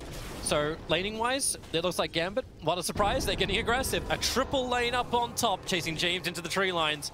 And this Shadow Shaman's days are definitely numbered. They'll have to chase him a long way into the trees, and thanks to the boots he picked up early on, he'll be able to walk faster back into the vision of Gambit. Yeah, but the problem is, he TP'd top, so for the Dream, they lost their lanes, like, just that first wave, they hard lost because they were rotating cores and didn't want to TP out. But Rasta burned his TP to come top, so now Beastmaster is going to be left alone against this super aggro tri-lane. And yeah, the Visage Birds were nerfed, but his tri-lane efficiency did not get tweaked one bit, and they're even going to land the hard camp pull. No, just barely missed it. Don't get that. But they do get something else on bottom lane. Is this even something? Like, Live Sealer versus the Tanada matchup. Jakiro's come down to bottom lane to try and harass out the Tide. Yep. Is this the trade-off that you're okay? Like, okay, Beastmaster's going to do it tough underneath the tower, but your Live Sealer should get a lot early on. The problem is that because Tide won the first couple waves, he'll be level 3 very soon. And that harass means nothing? Yeah, exactly. And you just CS with your Anchor Smash. Lifestealer wins this lane with the +1 because you harass him level 1. You win the initial few trades, and you get that first wave with 3 or 4 denies. But now, Tide... He'll just buy more regen if he really has to. He doesn't care. And Tide's going to have a really nice time down here. He'll be able to trade pretty much 50-50. It's actually kind of nice watching that 11.8 health regen. Will it actually be enough, however, with the dual breath connecting? Open wounds, slowing him down. The 3 mangoes are doing so much work. And you know VT Faded really wants that kill. It would mean so much for this lane if they can claim it. But it's Tide Hunter, exactly what you talked about now being proved. If he doesn't have level 3 there, he dies. But because he gets that extra point in Kraken Shell, the clicks are not enough damage to take him down. And he just salves to full. So you can try that again if you want, but it just takes so much mana from the Jakiro up top. Yeah, they're going to go again. This time onto the Beastmaster. And he's trying to juke it as much as he can, but there's so much movement speed slow provided by the Lich that immersion hitting the Impel, which is not the easiest stunt to ever land, is a hell of a lot easier. Yeah, and mid matchup is definitely Ursa favored as well. So you're in a scenario now where Gambit feel very confident in 3 lanes. And panel was talking about, I think their draft, this is vintage Gambit. You know, they They just beat NIP at the We Play Valentine Madness event 3-1, and 2 of those games were built around this Visage. Sure, he's nerfed, but this kind of game still hits structures pretty hard. That's what I'm like trying to think about. Like, we know Gambit a hell of a lot, but let's think about FTD. Like, how do they hit a timing in this one? You're getting farm onto your Lifestealer, even though the Tidehunter is definitely getting a lot more out of it. But your Bristleback, like, this front liner could be insanely tanky. Does he function well against the Gambit lineup going into this early phase where Gambit will be adding a lot of pressure? It's possible. I'm fearful just for the backlines. I feel like Jakiro, Rasta are what you're looking to apply that pressure to like get your draft snowballing, but they're gonna have issues finding levels, and more specifically, you just die to Visage. That's the big problem. The birds just run at you, you get grave chilled, and all of a sudden you are dead. And you have to use your spells ineffectively. And for the Dream, you want to make sure you're rocking and rolling. So that involves getting the Lifestealer very far ahead, Bristleback get to this point where he's pretty much unkillable, and that protects these supports from the birds. Jakiro's rotated up towards the top lane. He's only got level 2, however, so at least he can turn around for a 3-man dual breath going into FNG on the backlines, combining with the Shackles. This damage output is good for FTD, and Gambit thought they could be as aggressive as they were previously. Immersion has to burn the Mango for Spike Carapace space. At the same time, I keep my eyes on that mid lane. It's an Arcane Room Bristleback. He's been so aggressive. He had all the regen in the world. Used the fortification to keep the pressure up underneath the tier 1 tower. And even gets FNG to TP to that mid and not to the top. I think he could have found a kill there if he had dove a little more aggressively. He wasn't going to tank tower, but chooses to just let him live with a bit of harass. Man. They'll take 3 of the 5-minute bounty runes at least, so like his level of aggression at least brings one of the supports and creates that space. I have not seen a Jakiro put a point in Liquid Fire this early in quite some time. It's strange. It was... Like, I've seen a lot of Jakiro supports, but traditionally people are just maxing Ice Path after 2 points in their queue. I suppose when he's in the lane against a Tidehunter, what does Ice Path really... A lot. It does grant you enough over a second wave of harassment? It's for a TP interrupt as well, because now you're in a top lane where you have no stun outside of the Rasta Shackle. So if that fades, like someone could just kite into trees, get away. I don't know, we'll see. It's like the old build. I just feel like max Ice Path, especially in a game like this where you really want to just peel as much as possible against the Visage, against the Ursa. You want that maxed ASAP. That's aggressive tri lane. Gambit are keeping up with it. This does make it a little bit more difficult for Nyx to hit that early 6. And the Hawk flying out gives them a lot of extra information in the lane so FTD can play better positioning. Even throw down an Observer Ward. Don't know if that was actually scouted out then by Immersion, but Afo, I see a haste-ruined Ursa Warrior coming towards the top lane, and FTD, they're moving into a position like they feel they're the aggressors, but this will turn very, very quickly. They already start over on the Jakiro, but FNG, Afo, he wants more. The Shackles from James will create a little bit of space. Jakiro actually gets the kill onto FNG. And he'll lose his life for it, but this is the rotation of your mid. It's a 2-for-1 trade-off. Yeah, but he's going to TP mid right away. He missed 1 creep. That's really well-timed rotation. We saw mid one do this in the previous game. It's very important as a mid player that if you're going to rotate, you don't just cash in on the movement, but it's at a time when you're either around objectives like bounty rune spawn, or when your creep wave is pushed aggressively so that you don't lose much. Then you can just TP back. You end up impacting a side lane, but your game is not threatened. Because really, if you miss 2 creep waves and you go help a side lane get 2 kills, you actually fall very far behind in a 1-to-1. Yep. But if he can just keep that advantage up, that'll work in his favor.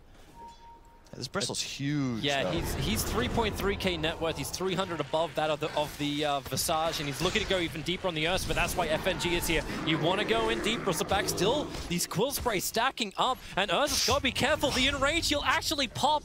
So Lich will get the advantage from the death of the Bristleback as a 1-1 trade-off in the mid. Or, yeah. I think you're okay with that, just because Bristol is the tempo controller for the Dream. Like, he becomes unkillable, and then their draft is a problem. If Bristol is never it never gets to the point where he isn't a target for you, then the lineup of Gambit's gonna thrive. And to your point about the supports being under-leveled, I feel like that favors the Nyx as well, because you're really just there to shut down the support combo. And Rasta, as soon as he hits level 6, and that's why you even see he's actually mid now as Bristleback moves to the jungle, because they recognize, like, we need this guy to have 6, not just for the wards, but he has Arcanes already. You need at least level 5 so you can start pushing creep waves with your lightning. Invis Lich on the way top.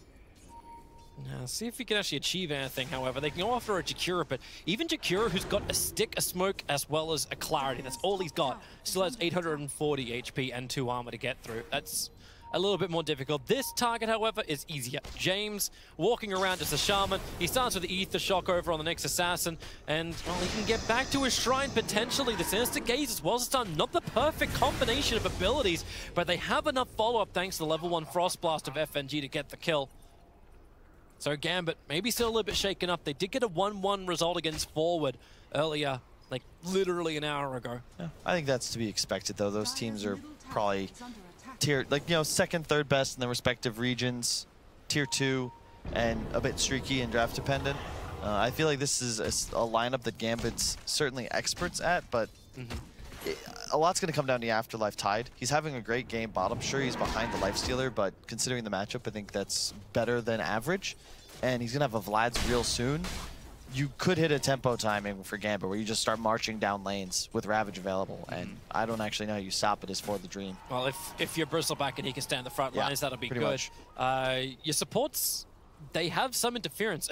This Jakura, ever since you mentioned, like, hey, you haven't got Ice Path, man. Like, you need that. You need that 4th. He hasn't got level 4. Right? It has been an absolute nightmare for him. This is a miserable game to play Jakura. Like, both supports on FTD really prefer dual laning, but the aggro trialing from Gambit made that impossible. All right, if VT Fader can get this solo kill, TP support's coming in, but he had the damage output. No Anchor Smash affected him anymore. This is huge. And Bristleback, he's like running towards top. He's got a Vanguard, but it's tough for them to make any real moves here. They're battling for the 10-minute runes. That's the reason why Gambit are moving over as well. See, the Dual Breath flies out. It'll only clip FNG, but it's all for the rune, and it's actually Immersion who's able to get the bounty. But they want more. Shackles out. Bounty for the Nyx Assassin will be the trade-off. But the kill goes to the Bristleback, which does that still then make it worth? I think so. Let me check the fight. He lost 95 gold. The Dire side got 212. The bounty rune's worth how much? Did you see the number that popped up? I didn't. I want to say it's around like 70. Yeah. Worth across the board, but it's allowing Bristleback to build quicker into this Crimson Guard. So he's able to start to rack up a lot more early armor. Yeah, and Crimson Guard is big here because the change to the Visage Birds means that even when they're max level, they're getting near full block on Crimson. So the Visage, his ult is completely neutralized outside of the stuns whenever that Crimson Guard is popped. Oh, wow. Very important. Shadow Shaman. Okay, FNG looking for the solo, but he can't get the bounce. He'll come back up again, but James, stick charges available. He'll get the shackles off, but here comes the Bristleback. Wants the kill onto FNG, the Ice Path. Hey, he's got level 4. There we go. They can finally use abilities properly. But you've also got Tidehunter. No Ravage skilled, and he doesn't have a saved point either. They will not know that, though. No, they will not. But that's a lot of heroes from Gambit arriving. They wanted probably a little bit more than this, because Lifestealer, as well as Bristleback, they're moving so far ahead in net worth. The hand of Minus was very quick over onto Faded, and now he's even going to beat into the tier 1 tower on bottom lane with his creep wave. And we saw this in the game OG won against Secret. Like, this hero is nuts. Like, Lifestealer, you can see, like, faster Midas than average.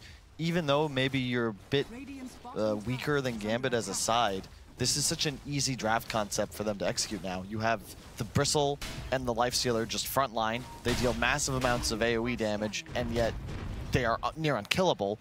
And the rest of the draft just kind of fans out behind them and says, you know, you guys go ahead. We'll be right there. They're looking to see Gambit, how much damage they can do to the tier 1 tower up on top. They also scanned to the north of the mid lane, expecting some level of rotation there, but instead it's the Bristleback coming top with an illusion rune. So Immersion can look towards him, hiding inside the Vendetta, still got half the duration left as Bristle. He's got the buckler. There's so much extra armor, but we'll see just how well that works. They try and break him. Beastmaster, Roar available. He stuns over on the Ursa, keeping him out of the play, allowing Bristleback a little bit more time to bottle charge up, get out of range of that Ursa warrior. Do they want to bring more heroes? 4 already up here for Gambit, but what's there for FTD? The Lich Chain Frost, it'll bounce the board and then bounce up towards the Beastmaster. Now we'll wear up with a Ward Trap, catching Nyx Assassin in the back lines. Now Faded will arrive, but Gambit already on the way out. They realize this is not working. So that fight is actually all on Immersion. He needs to carapace the spine timing. Like, he could have done that quite easily. Then you're going to have a full stun lock during the break hit from your ultimate. Instead, Carapace is on top of his stun, and the Bristle's able to move away during that precious window where you actually can deal real damage through his spines. And a bit of a wasted TP from the Lifestealer, but looking around the map, he might prefer to be in the safe lane anyway, just because of how strong he is as a hero. This enables Bristle to keep playing jungle. He actually TP'd towards bottom. So now you put your real tanky threat just to pressure the off lane, where perhaps he didn't want to play anymore. But the question, is to leave. You don't want to really fight into Gambit right now. Still, you know they have Ravage for sure. Yep. And this is their timing. Like, they've got HOD, they've got birds, Lich has maxed out armor. It's very difficult to fight into them. Just keep split pushing and accelerating. Choose your battles wisely. Thought they would have actually tried to buy a little bit more time. They didn't burn the fortification on the tier 1 tower, so while this fight happens in mid, Gambit could have still been trying to push in that top lane.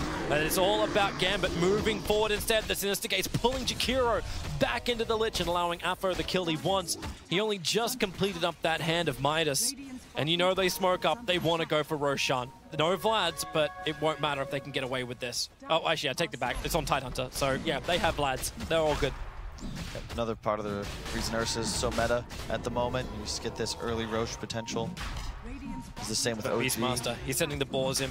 They need information. Beastmaster Roar is already back off cooldown. Ursa getting stunned up by Roshan, so they're not feeling comfortable. Mass Serpent Wards have another 8 seconds before they're back up as well. But Roshan, solo alive. Beastmaster, he goes for the Roar. Over on Ursa, the Ravage, however, it already hits so hard, combining with the Lich Chain Frost. Bristleback, he's low on life. This Crimson Guard didn't do anywhere near enough for him. The Radiant did take the Aegis Immortal, and it's in the hands of the Ursa. They want to be able to kill him off. They should be able to achieve that. The Jakiro is kind of playing with the Visage, but it's kind of the silly dragon. He's not going to be able to survive through this. Way too much of Gambit. FTD didn't bring everybody. They shouldn't, though. I think leaving Roche there is just fine. Like, you're not able to fight in the pit, as we just saw demonstrated. Beastmaster's roaring life, Ursa, but for what? Yeah. Lich ult, Ravage, you're dead now. And the timing seemed off as well. The Beastmaster Hawk wasn't seeing inside the pit.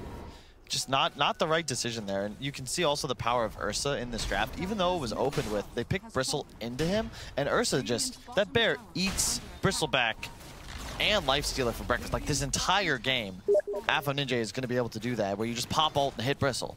And especially with the Nyx, it's so easy to stun lock him because he's always going to be back spining as you do damage to him. Carapace it, hit him with the break, Ursa shreds him. Yeah, unless you can get that jump from someone like a Lifestealer. But this is probably one of those few games where, like, it's not like the game we had previously with Lifestealer where you had like a delivery system in the form of the Slaughter.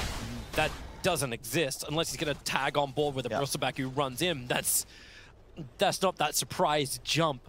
Maybe that's when you think like Beastmaster needs to pick up a Blink Dagger just to be that aggressive gank combination.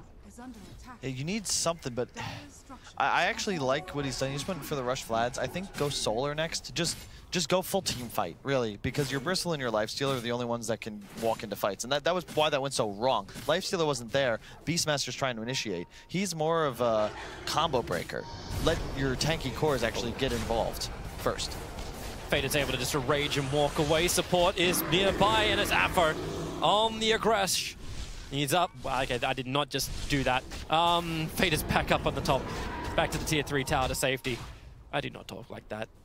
Punch me if I ever talk like that ever again, Kyle. I love picturing it. James, in he goes. Able to get the Mass Serpent Wards down, and maybe they actually have a little bit of aggression, but no, Aphro, he just goes ham. Doesn't have the enrage, but he's got the Aegis Immortal. He's got a ticket to just keep fighting. FNG will fall, and they look for that fight over towards the Lifestealer, away from the Shrine, which has no charge. Here comes Jakiro. The Ice Path catches absolutely no one, but the stuns from the Familiars. The Hark is just way too good, enabling Aphro to then blink in aggressively onto QYQX. Will find the kill, and Immersius now doing the job, looking for the control. He doesn't have any mana, however, so he can't burn off anything else. They go back into the Mass Serpent Wards, giving FTD that little bit of extra chance, that little bit of extra damage. So Aphro's Aegis Immortal, it will burn off. Beastmaster has the balls to provide, so there's at least there's a little bit of slow. But James, he TP'd in, but he's underneath the Visage with the buffed up Familiars. They were ready to fight, and FTD, this fight has dragged on so long. But what have they achieved apart from potentially another death? This Beastmaster is on the run, but the Grave Chill slows him down. Again, the stuns from the Familiar just continuously control. And keep in mind, Tide is not even here. Well, what are they doing, man? Your Lifestealer doesn't have Radiance yet. He was 800 gold away. Why take this engagement? defend your tower, sure, throw a body here and there if you'd like, but realistically, just keep ratting. Like, wait, you have a halberd soon on your bristleback. Like, get Radiance. They wanted action, action, action. That Aegis is active. And Immersion, actually, they should have killed Bristle, but he messed up again with Carapacing because he opened and then Carapaced. And Bristleback is too smart to just spam his W button whenever it's off cooldown, stun himself. Like, you gotta use your Carapace while invis and just surprise him. Sentries are going to be deep-watered, so Nyx Assassin can move a little bit more freely, but it did at least give information to FTD that Immersion is on the hunt, so we just spike Carapace into the Jakiro macro pipe, but Jakira's already back at the tier 3 tower. I'm glad. I was questioning myself, like, you can still use that while it's invis, right? Like, that wasn't changed. Yeah. You can. Yeah, you can. It just needs to be timed better, because good Bristle players understand how to play around Nyx.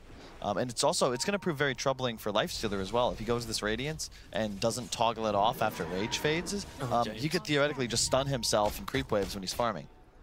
The Observer and Sentry from Gambit knows that James is all by himself. He'll get himself a little bit of distance and back to base safely. Going to increase that cast range, and FTD, my god, they're going to have like, they need a good fight against Gambit where they can catch up, but they don't want it yet. Well, the problem is they would have wanted it, but they lost that huge engagement, so now they're still behind. Well, they're going to use the Radiance freshly unfaded, trying to get the kill onto the Tidehunter. Kraken will help him break free. Meanwhile, you could say goodbye to your Jakiro, but man, they need this kill. They're trying to do everything to not use Beastmaster Raw, and now the Ravage. It gets burnt, and he'll walk away. Space created, Jakiro dies, but Tidehunter lives. Burn a drum charge, that's where that burst of movement speed came from as well. That was really well played. He ulted right as the Rage was fading and just got the distance.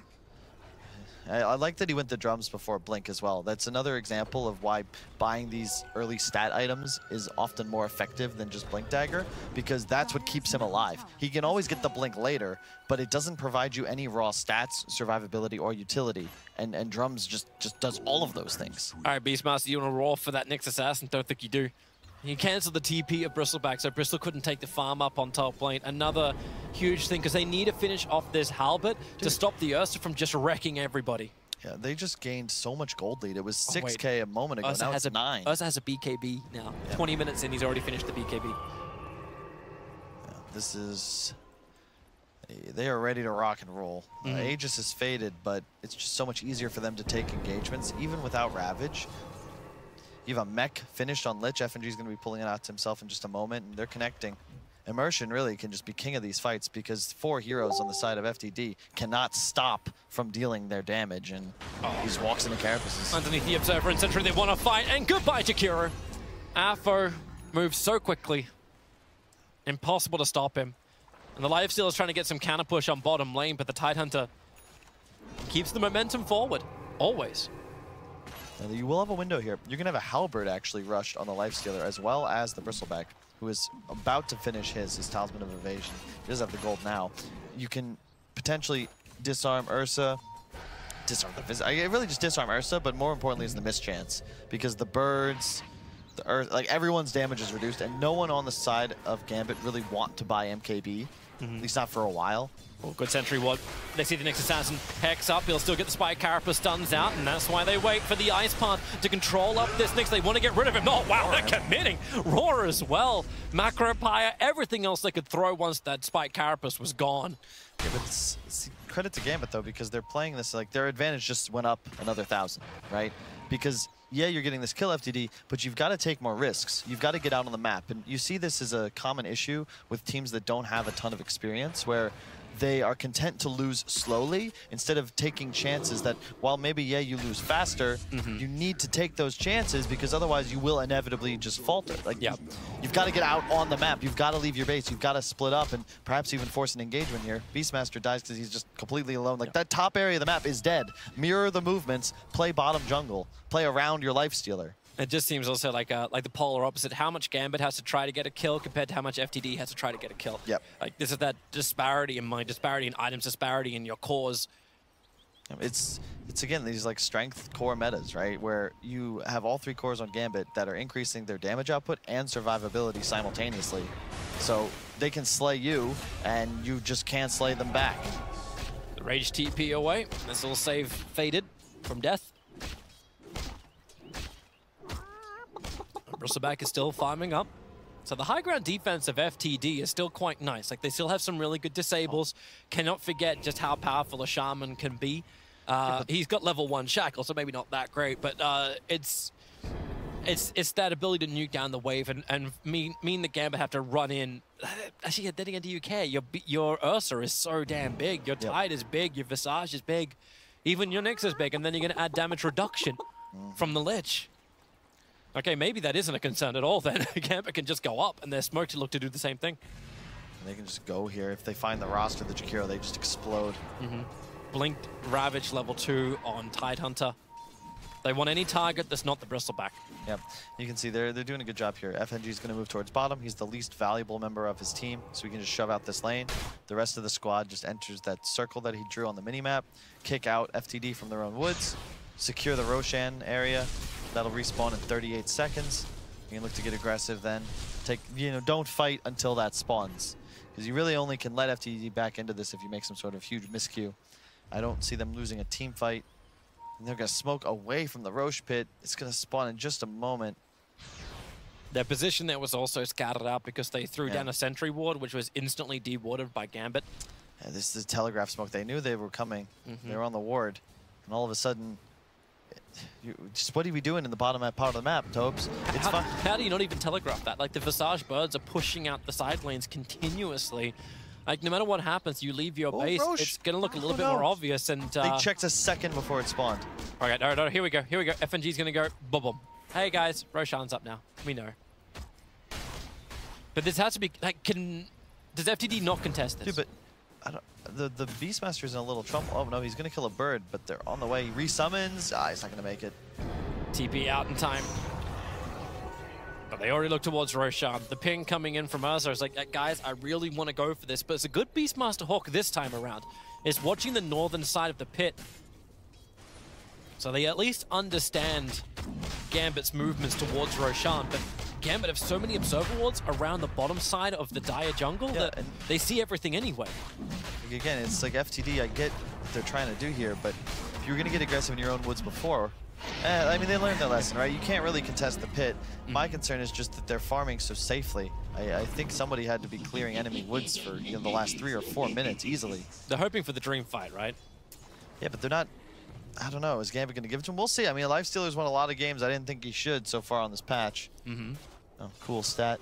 A lot of pets going down in this game. Compared to the birds, which is only like 400 gold, it was, yeah. But here comes Gambit, once again pushing through the mid, but that's why FTD are trying to keep the mid lane, the bottom lane pushed out. So it's just top lane. Jakiro could just, well, okay, you can't macro pyre right now, and that's also not great. The courier got sniped having the Ghost Scepter of Shaman. He was farming up the bottom lane, and that's his ability to survive. And he just used mass Serpent Wards on the bottom lane in the trees. They will not have that for this high ground defense anymore. The Crimson Guard will really help protect FTD's towers, and maybe they can get rid of some of these birds. Like, there's no resummon available for him, but they're pushing in the bottom lane. Beastmaster is trying to force a TP back. Lifesteal's coming down as well. They're going for a trade-off, letting the Bristleback be the frontline fighter, but Aphro is so much stronger. And say goodbye to your Bristleback. The bottom tier 3 tower, it loses a third of its life, but the top tower, hilariously enough, is still alive, but their own Crimson Guard being popped up. That's the one from the Visage. Ravage sprays out, catches out in 3 heroes. The bigger one is the Lifestealer. They get another core kill, and even the Spike Carapace stun onto the Jakiro, meaning it can go from one to the other. The split soul assumption damage, it does heavy work, but Jakiro can tank through it, and maybe they can control the next assassin, FTD, the defense. But no, you have Cheese. He got the life straight back up again. Now Aphro's just going to rip apart the backline of FTD. Nowhere to stand. This will be a dieback from the Bristle. He does nowhere near enough damage, and now they can just take the top lane of Rax in relative peace, or they can take more kills. Either or. Jakiro is gone. His buyback's expanded. Faden, if he goes down to,